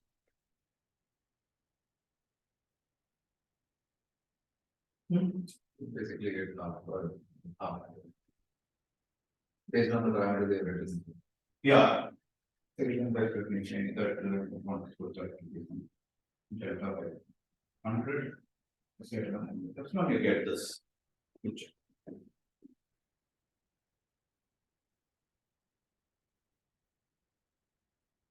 let me exactly state what I want to do. If I put delta by 8, this will be at least half.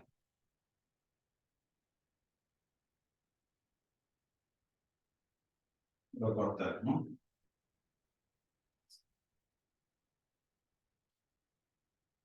You want, so you apply Markov to, you want bound. So you want to say that delta y cannot be very small. Yes. Sure. Okay. There's some constant. there's some tail bound. There's some tail bound. You can do this one, so I'll just make this there's a constant C, P naught, there's an explicit constant epsilon naught. Epsilon naught is a so apply mark.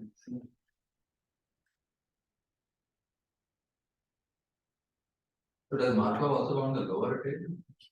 1 minus this. You're saying that the random variable cannot have a very small a value that's much smaller than the expected value. You run it on the other way and know that There is one that's there, if let's say x is bounded between 0 and 1, and the expectation of x is greater than equal to mu, then probability x greater than mu by 2 is greater than equal to. yeah, you use the fact that that's what I had probably said.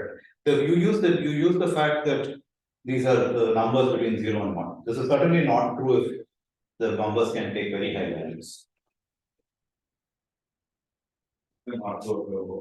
Apply an averaging argument.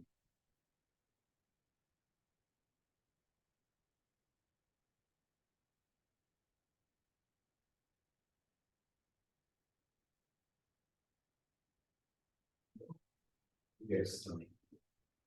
Okay.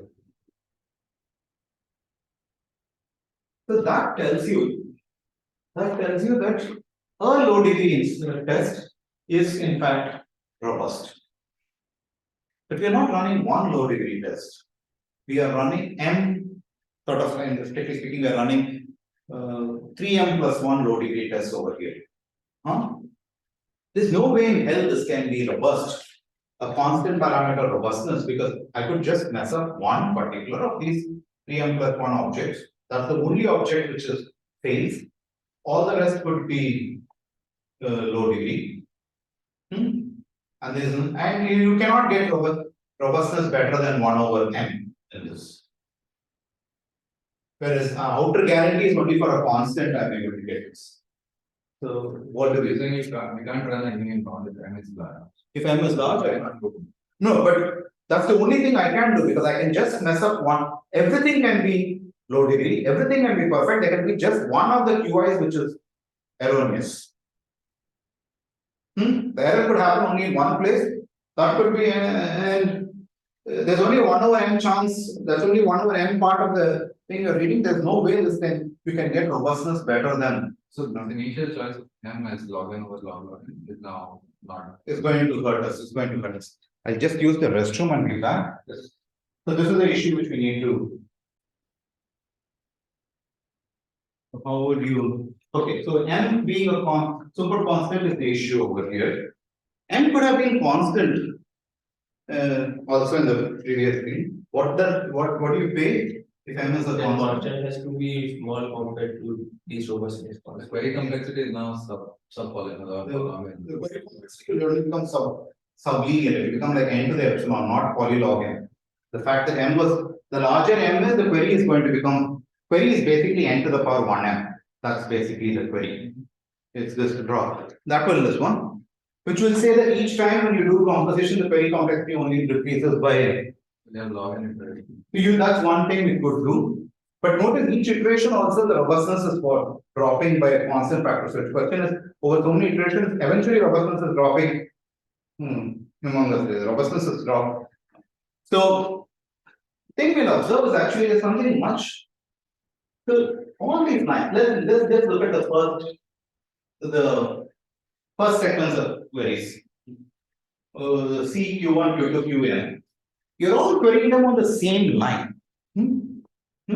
Why should this be actually written as m different objects? I can give a bundled object that is what we will do. So I'm now going to robustify the joint low degree test. So we have let's say we have m guys, there are actually 2m plus 1, but m guys f to the power of m, and we are running in a loading LED on all of them.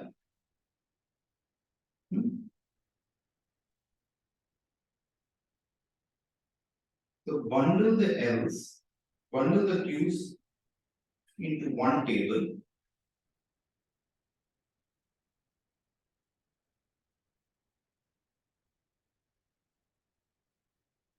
Just mega Q going from F to the M to F to the M.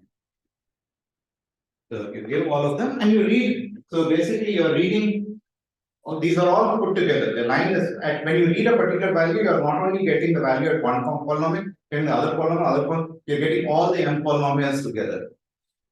Okay. And I want to say our low degree test analysis actually is more powerful.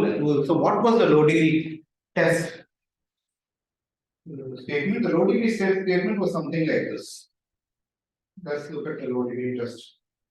So the standard LED soundness claim was the following. Is what it said that if the expected L delta F RMF 1D was greater than or equal to delta, then delta F RMF MD is greater than or equal to 4. That was the Data. No, I have flipped the I have written it. This is what we have. Now, F is not a single guide, F is a vector of polynomials. So I want to run the low degree test.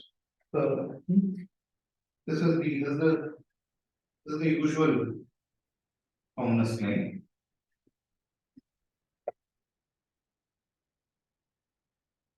What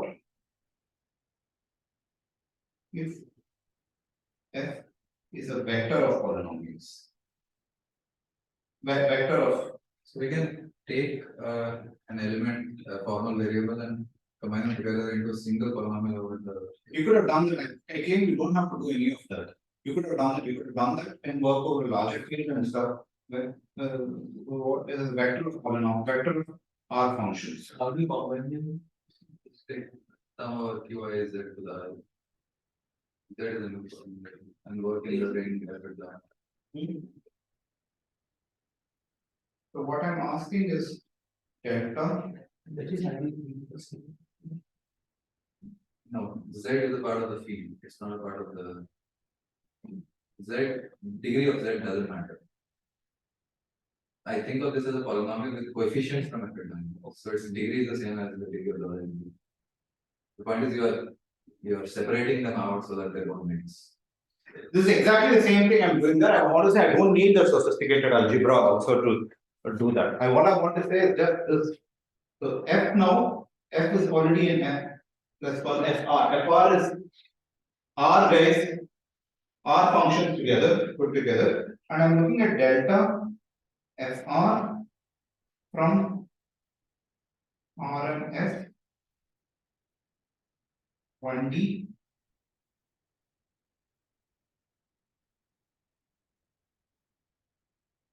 was what is this?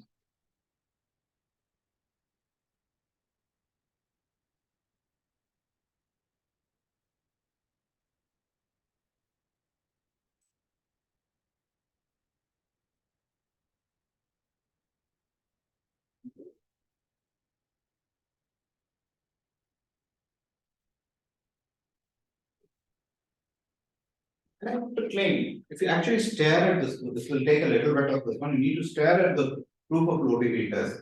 This is running our low degree tests in parallel. This is not the same as running them differently. That is, if the errors happens differently, you will the combined thing will reject the larger. The combined thing will reject only if the I want to claim what actually proves is this following statement. You look at the analysis of the low degree test. The following is also true. I think you interchange the two lines. The expectation quantity is fixed, right? It should be if expectation of restriction to L is greater than equal to 4 delta, then Yeah, so this is. So. No, so sorry. those two lines would get interchanged. No, And that is hint, I want this to be vector together. yes. This, let me write it. Yes, this is N.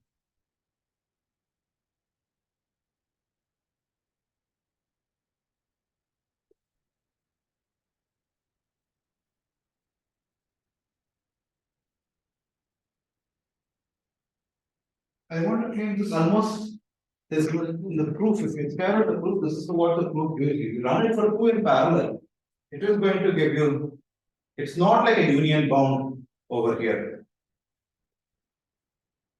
This stating it, but I want to say this is required a bit of familiarity with the proof. So this example where we make an error in just one, I mean the values corresponding to one was called.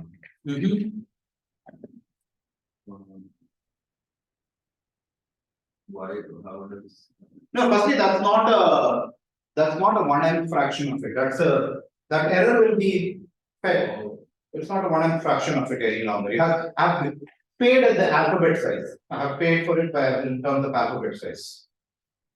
Yeah. This is like what happens in these coding theoretic bundling that we do sometimes. Yeah, but there will be even more vanilla bundling in the sense there is no encoding or anything like that. Just one put things together and realize there is no union. It's not L sequential test, L parallel test. So the only thing will say that when the error happens, the error has to happen at the same location. The error happened at two different locations, they will actually account for. You're paying more. You'll be paying more. Therefore, this requires a bit of work, but just stare at the entire group of loading data. This is what we have. But if we add this additional variable, then that's exactly loading. It's exactly loading data. Over an extension. It's a yeah.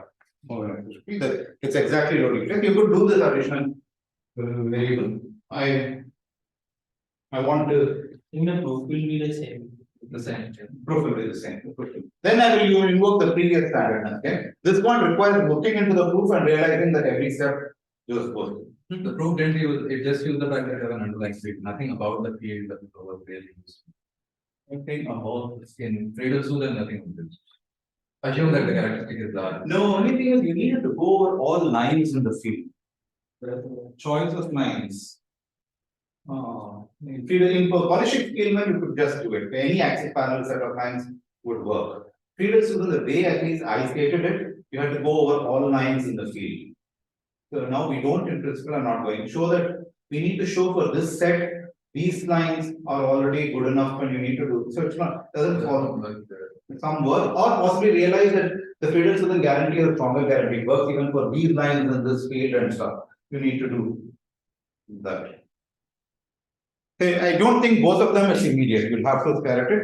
This one I said it's line by line the same proof of what you just at every point of time you get a vector of polynomials, a vector. This one you get it, this is what it goes.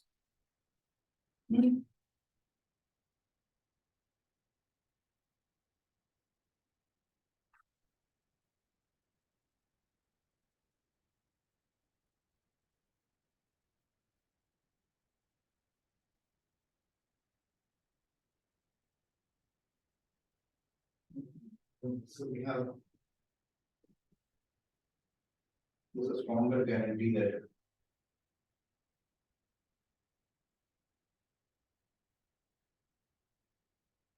what I'm claiming is the proof works even in this case.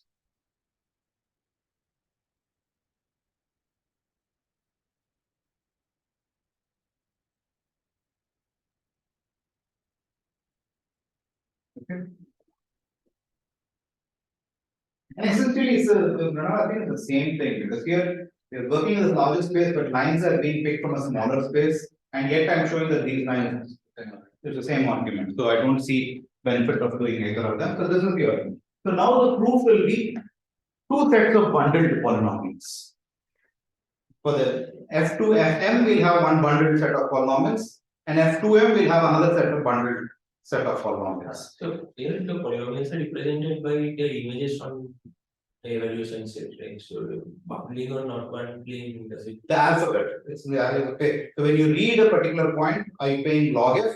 Are you paying here? You're now going to read n log f bits at every location. So the bundled proof. So the bundled proof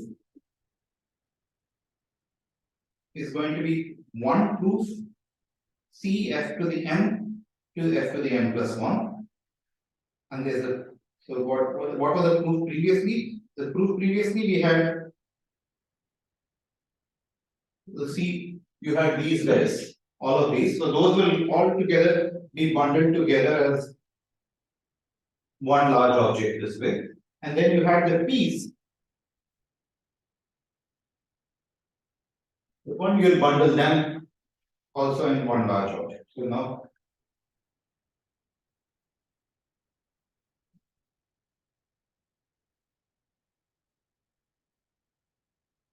okay.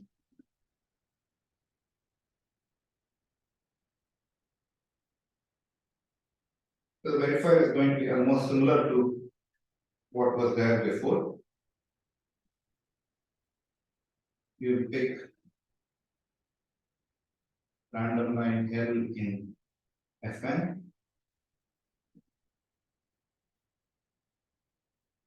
L in Fn and L prime in F2 to Tm. Query C along L and P along L prime. Check. C restricted to L belongs to R and F1 appropriate degree. But this is n plus 1. That code and P restricted to L prime belongs to Rm 2m plus 1 here and the appropriate degree, whatever degree you need to. So we'll check this bundled object.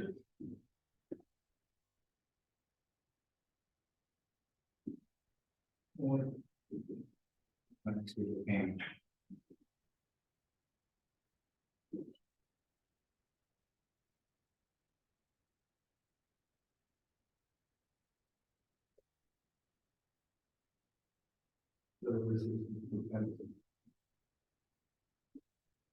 Just querying with the, when I mean C naught, said minus 1, C naught, said minus 2, C naught, said. I'm querying C at the point Z and picking just the first element of it. That should be equal to, okay, however we do.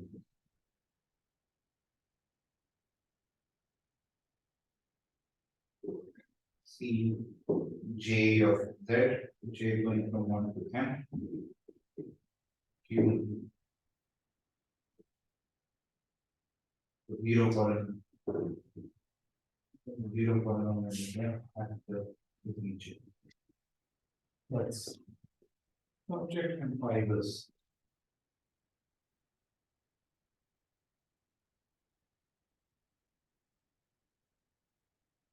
Similar for the purchase. Why do you pick two different lines?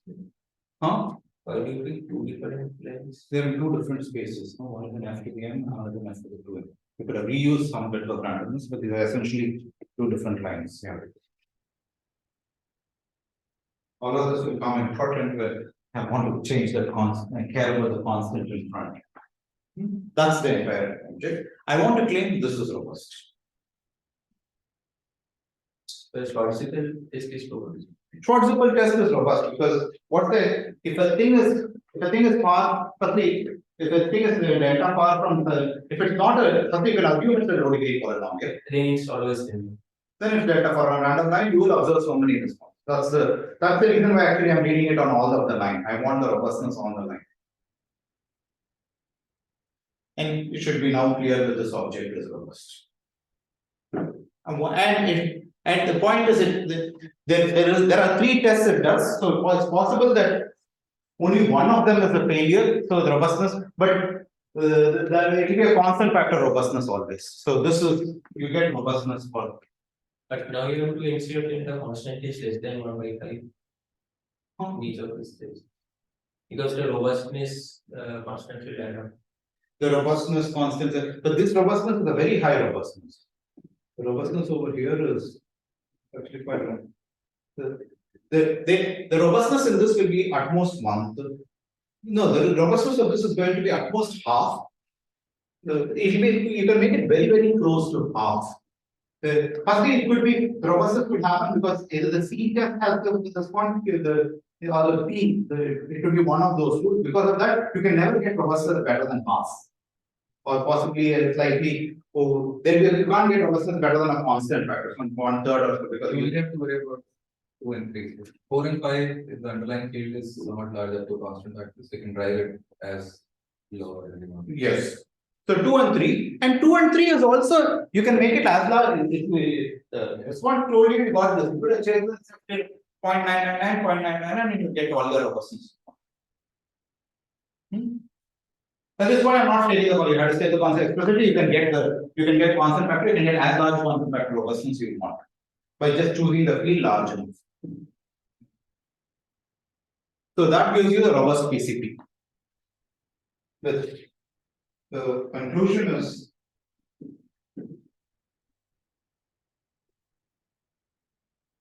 for every row less than, I think you can't get better than 1/3 because you can't, because the first line is just half the size of the second line. All the mistakes could have happened in the first line. That's already 1/3 part of the input. And after that, you can, for every row less than this, well, let's make it a smaller number than this. You can basically construct a. What I'm claiming is 3 coloring is in robust 1 9/10 order log n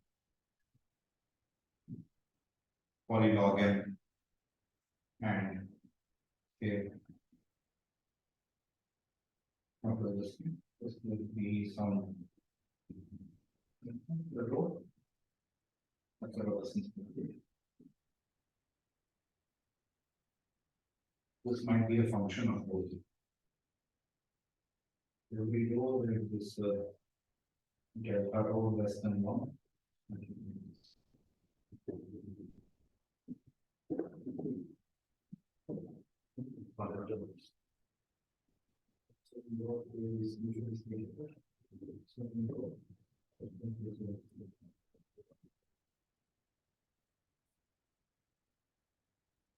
So this should be clear from.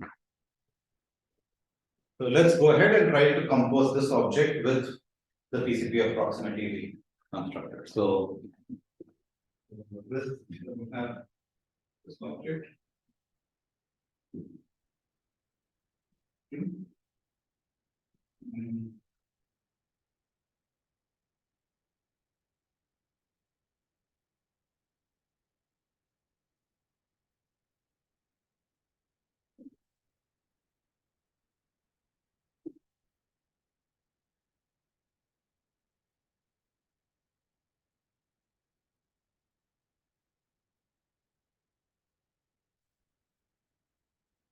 Composing robust PCP from 2 with PCP approximately from 1. What would you have? You have the 3 coloring as the PCP 1. This is going to be some constant, say 0.999. What it is? What's the randomness? R1 log F plus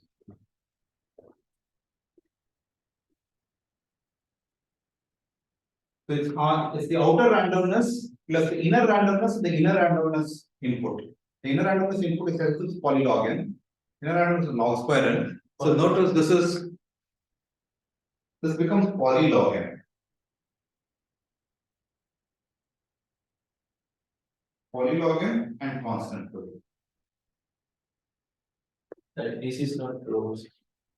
This is not robust. But this happens because the outer decision predicate is polylog n in size, and the inner randomness is n square. Even if the outer one had been log n, that would have been log square. This will always give you something which is polylog n, and this exponent, and the important the exponent here is the exponent in the poly is greater than or equal to 2. So it's not what we want.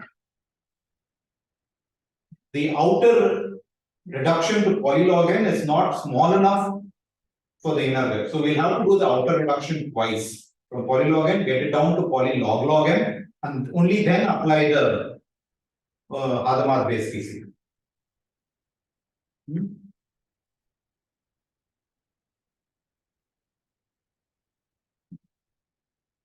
So you have to compose the logability test with itself. Yeah, that is outer reduction in query complexity.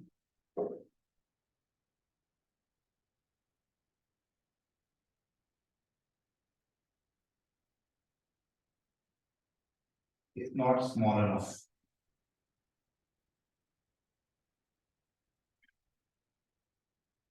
For composition with inner.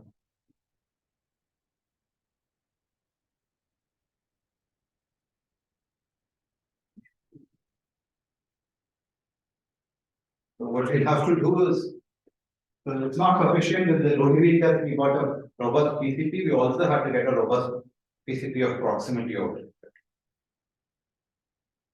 Okay. And what do we do? We're going to do exactly the same thing which we did as before. Hidden in the belly of this guy is the color, tree coloring. We will just pick a random point, and query another line and do local decoding. The tree coloring here is also expressed by the extension of a logical column.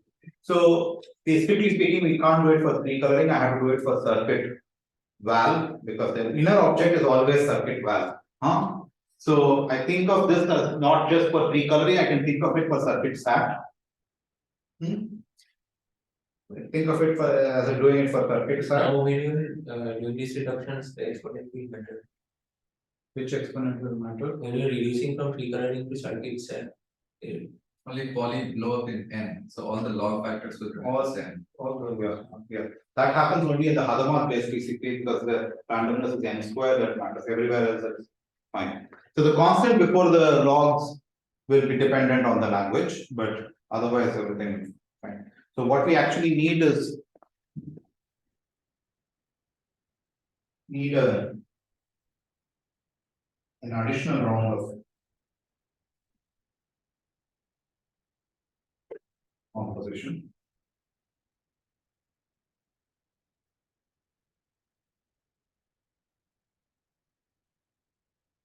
So we construct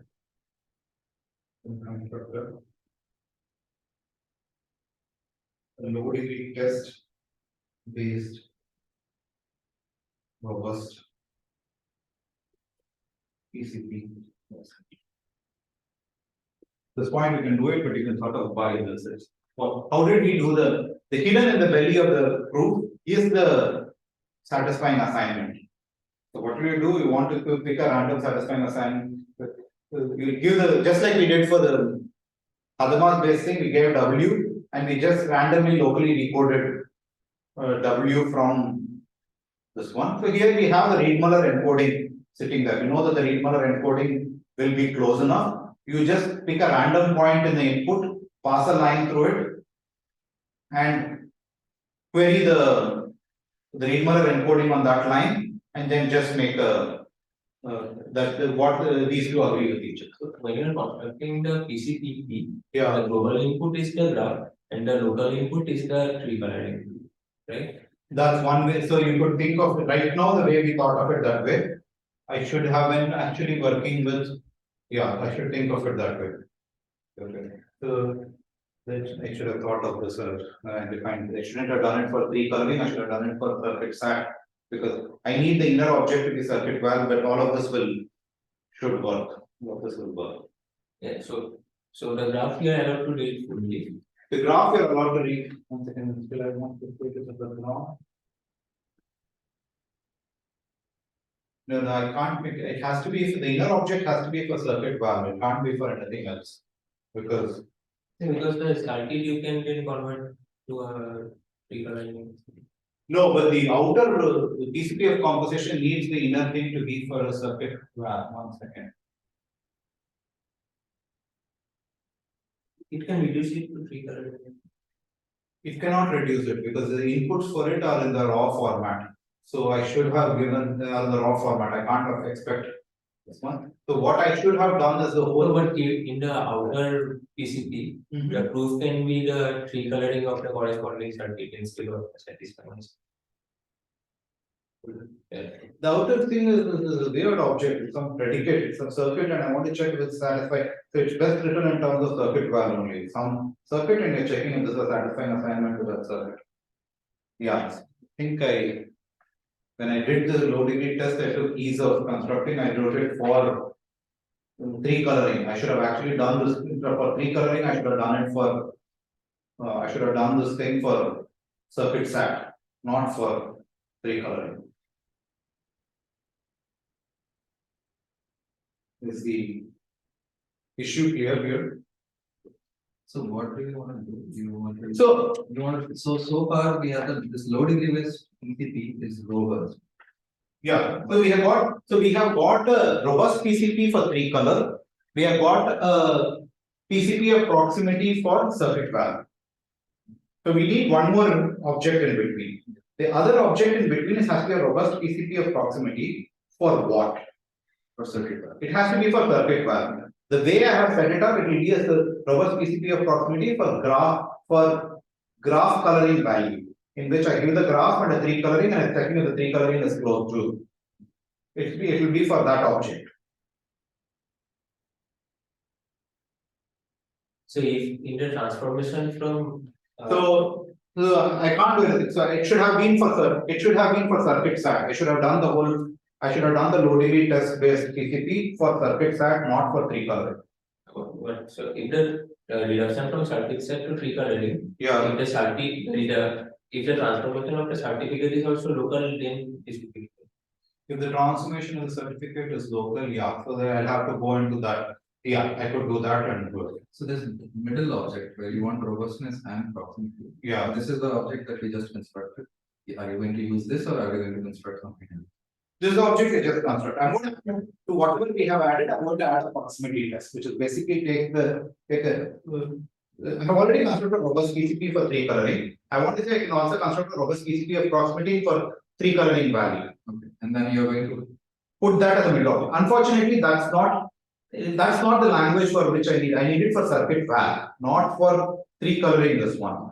So had I done this for circuit SAT, not for tree coloring, that would have. So let's assume that we did it. Let's assume then that would have been the middle object, and So the object we constructed is not good in itself, but as a middle ingredient of between the Hadamard based thing, the proximity thing, and the robust PCP that we get out of loading it together with it. yeah. So what I want to claim is, had we done this for you could do what Tejas also said.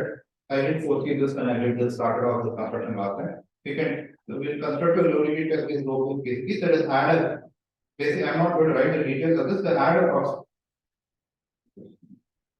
add proximity test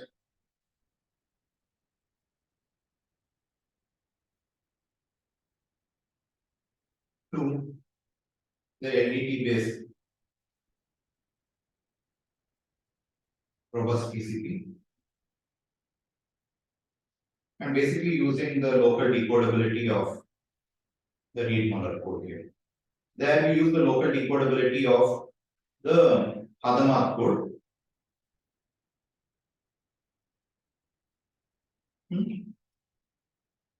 This is a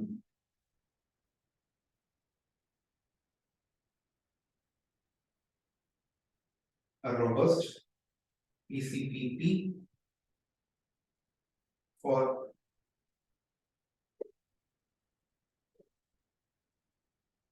decoloring value. The corresponding whatever you mean, what you follow what I mean, graph with the coloring. An almost identical construction use it for circuit valve. That's what I mean.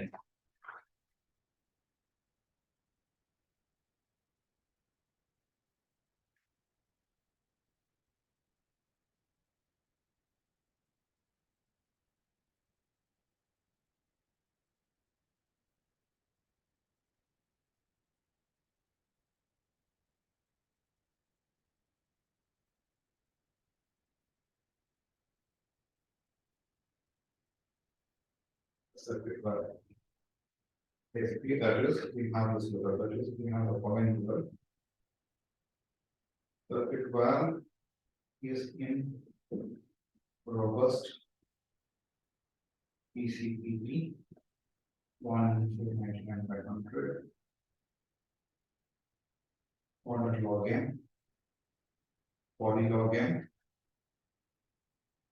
So some 110, 110.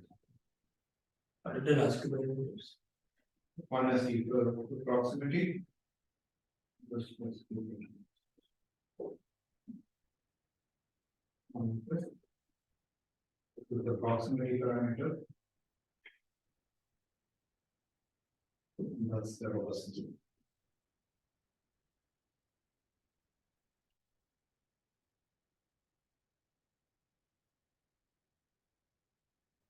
So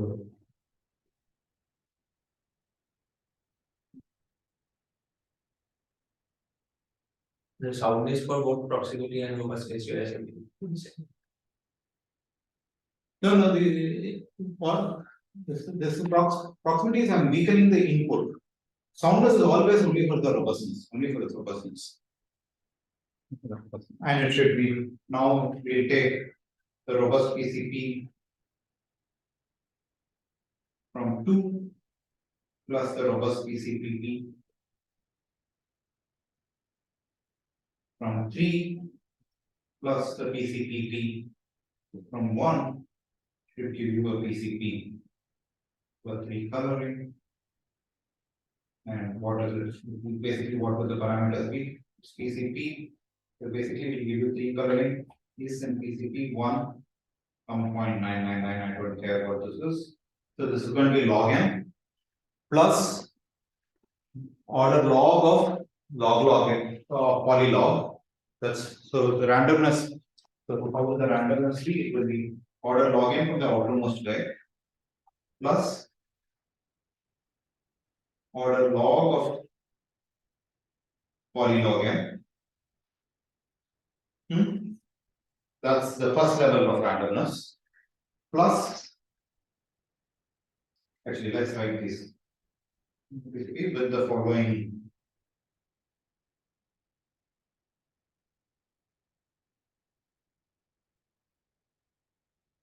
parameters. Because randomness is the most important thing. So what will be the randomness complexity of this object? It's order log n coming from the outermost guy plus order log of polylog n. This is the randomness of the first robust PCP approximity. Then its input is polylog log n, which becomes the its output is polylog log n, which becomes the input for this one. So it will become order polylog log n whole square for that's the innermost. So the whole thing will be some order log n.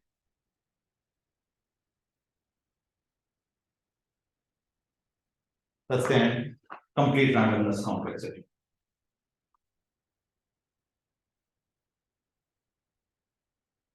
The query is just the innermost query. Shouldn't there be poly in the second term? Or Where? there should be poly of log n. Which The one? second term, the randomness complexity. The first term is order log n. Yeah, The second, for the second PCP, the input length has become now polylog n. poly log n. That's why it's log of polylog n. But we are using the robust log. Yeah. So its randomness is log of its input size.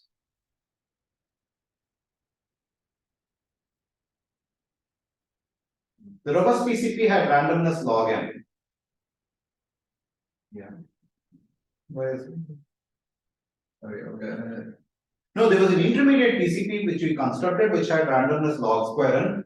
If we had just composed the this one, we are not going to use that object at all. We are going to use there was you're talking about this object. Yeah, there was the one with log square and No, so there was this one would have gotten you a polylog. yeah. Just because this was if you had composed two with one directly. But we are not going to do that. We are going to do the composition is going to be 2 with 3 with 1. That's going to be the composition. So the proximity to make the robust PCP or PCP with proximity, you literally have to do nothing. We just have to, just like the other case, we did not do. You just have to do one extra local decoding check. So it's just that this property was somehow encoded in the guarantees that we have proved earlier on the. Yeah. So just like I should have written the soundness little stronger that when it passed, what the verifier of the object said that actually closed the encoding of a honest reward. The same way I had written soundness for the soundness claim for the Hadamard based PCP, I should have written it for the low degree test based PCP.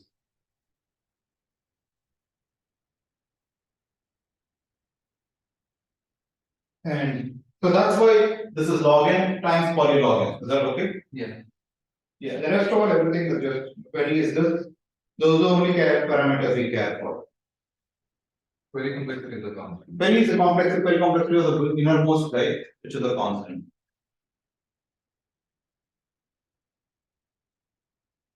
Yeah, that's the entire piece of it. Yeah, okay.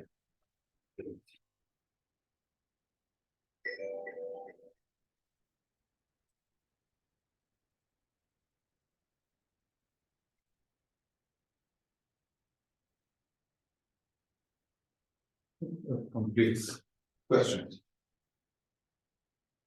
Yeah, being sort of very vague in this, but it's pain writing it formally out here. But it should be clear that everything can be done.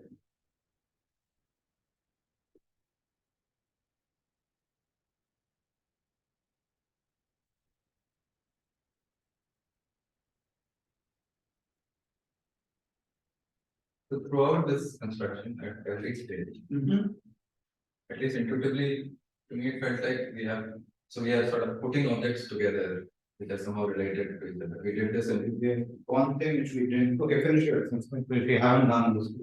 so it felt like we have to do consistency checks at various places, but we didn't really do the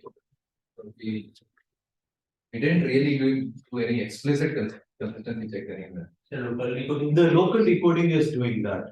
But that's the only one. and that came There are two local decoding mistakes. There are two local decoding. so that came because we wanted to introduce proximity. Yeah. So consistency But basically in the proofs itself, we are not. There's no consistency. Some of the encoding is clever enough that it takes care of all of that. One thing which I forgot to mention is the first thing is we still can't do composition. There are speaking over two different alphabets. yeah. You have to get it to the binary alphabet. You can't use the raw encoding. If you use the raw encoding, you lose in robustness. So what you do is you just encode everything, and the robustness will only go by you encode using a very good error correcting code. Yeah, posing practice. Huh? Posing practice is very good. Just constant rate, constant distance. Yeah, constant rate, constant distance will take any one of those, and yeah, so I wish it will do that. So you'll have there is this alphabet now is from F2 to the M. That's the alphabet size of the outer PCP. So 2M log F. You shouldn't use that natural way. You'll make it from 1000 m log f or something, and that will hit the robustness parameter also. But that's fine. Modulo that, I think. No, so there are several ingredients, but most of the ingredients are actually fairly easy ingredients. The only technically very deep ingredient is the low degree test and also the Hadamard based PCP, the BLR analysis. These are the two workhorse behind it. The rest is all just putting things around it. Yeah. Any other observations, comments that you want to take? You could ask, why do I need two different types of PCPs? Once I have a robust PCP, can't I just compose it with itself to? The last step you need order amount values. So you Robust PCP. it's dropping by log n factor each time. So why don't I do it from so many number of times? Log n over log n. They'll never reach constant. Huh? You never reach constant in this. Because in robust PCPP, the query complexity is super constant. So the innermost layer usually builds the error base. No, it's inner, it's super From the inner, just the inner PCP. Right? Yes, so the innermost PCP should be the error based PCP. No, it could be that you're reducing the problem size each time by polylog n. So eventually the problem size could have become a constant. So it's a polylog n that constant, so I don't care about it.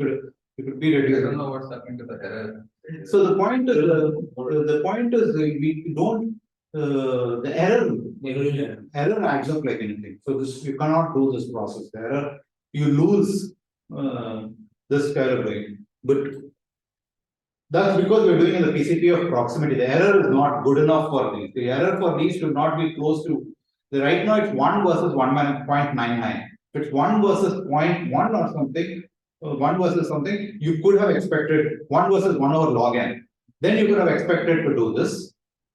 Then you could have expected to do this. These constructions don't yield that. And in that case, actually, we will see we can just construct a single Reed-Muller based PCP, a robust PCP, and it will just compose it as itself several times before you yield the final. You don't need two different objects. It will be a robust PCP. It won't be a robust PCPP, it will be what we call actually it's just going to be it will be what we call if time permits, I'll go into this group also later on. But it will still have some property that you can compose it. Yeah, it will have a property that you can compose it with. It will be with something called robust decodable PCPs. Because robust PCP for proximity will not exist when the error goes less than half. Yeah, but we'll come to that later. But right now, this is the PCP theorem.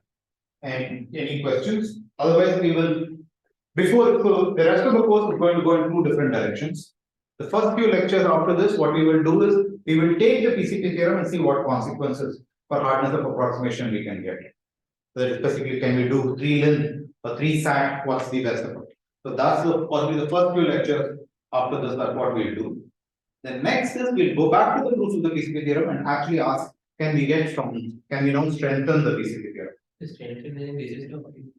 In the sense, the constant before the log n, can we make it 1? The queries, can we make it as small as possible? There are various parameters which we have been very, very loose about various things.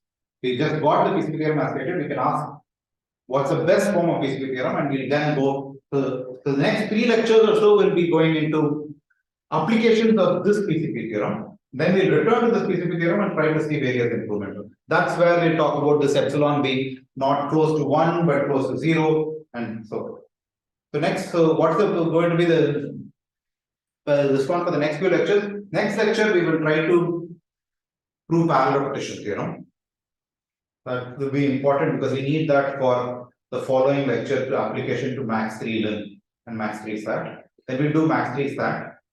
Then we'll introduce the unique games conjecture and show if we had a stronger PCP, which the unique game conjecture implies, what are the subsequent consequences we can get. So it will be a sort of a diversion from what I think of the PCP, because these are applications of the PCP theorem. The next 4 lectures will be sort of these applications, and then we'll return back to the construction of these algebraic objects and we'll construct stronger objects for the rest of the world. Let's stop with this.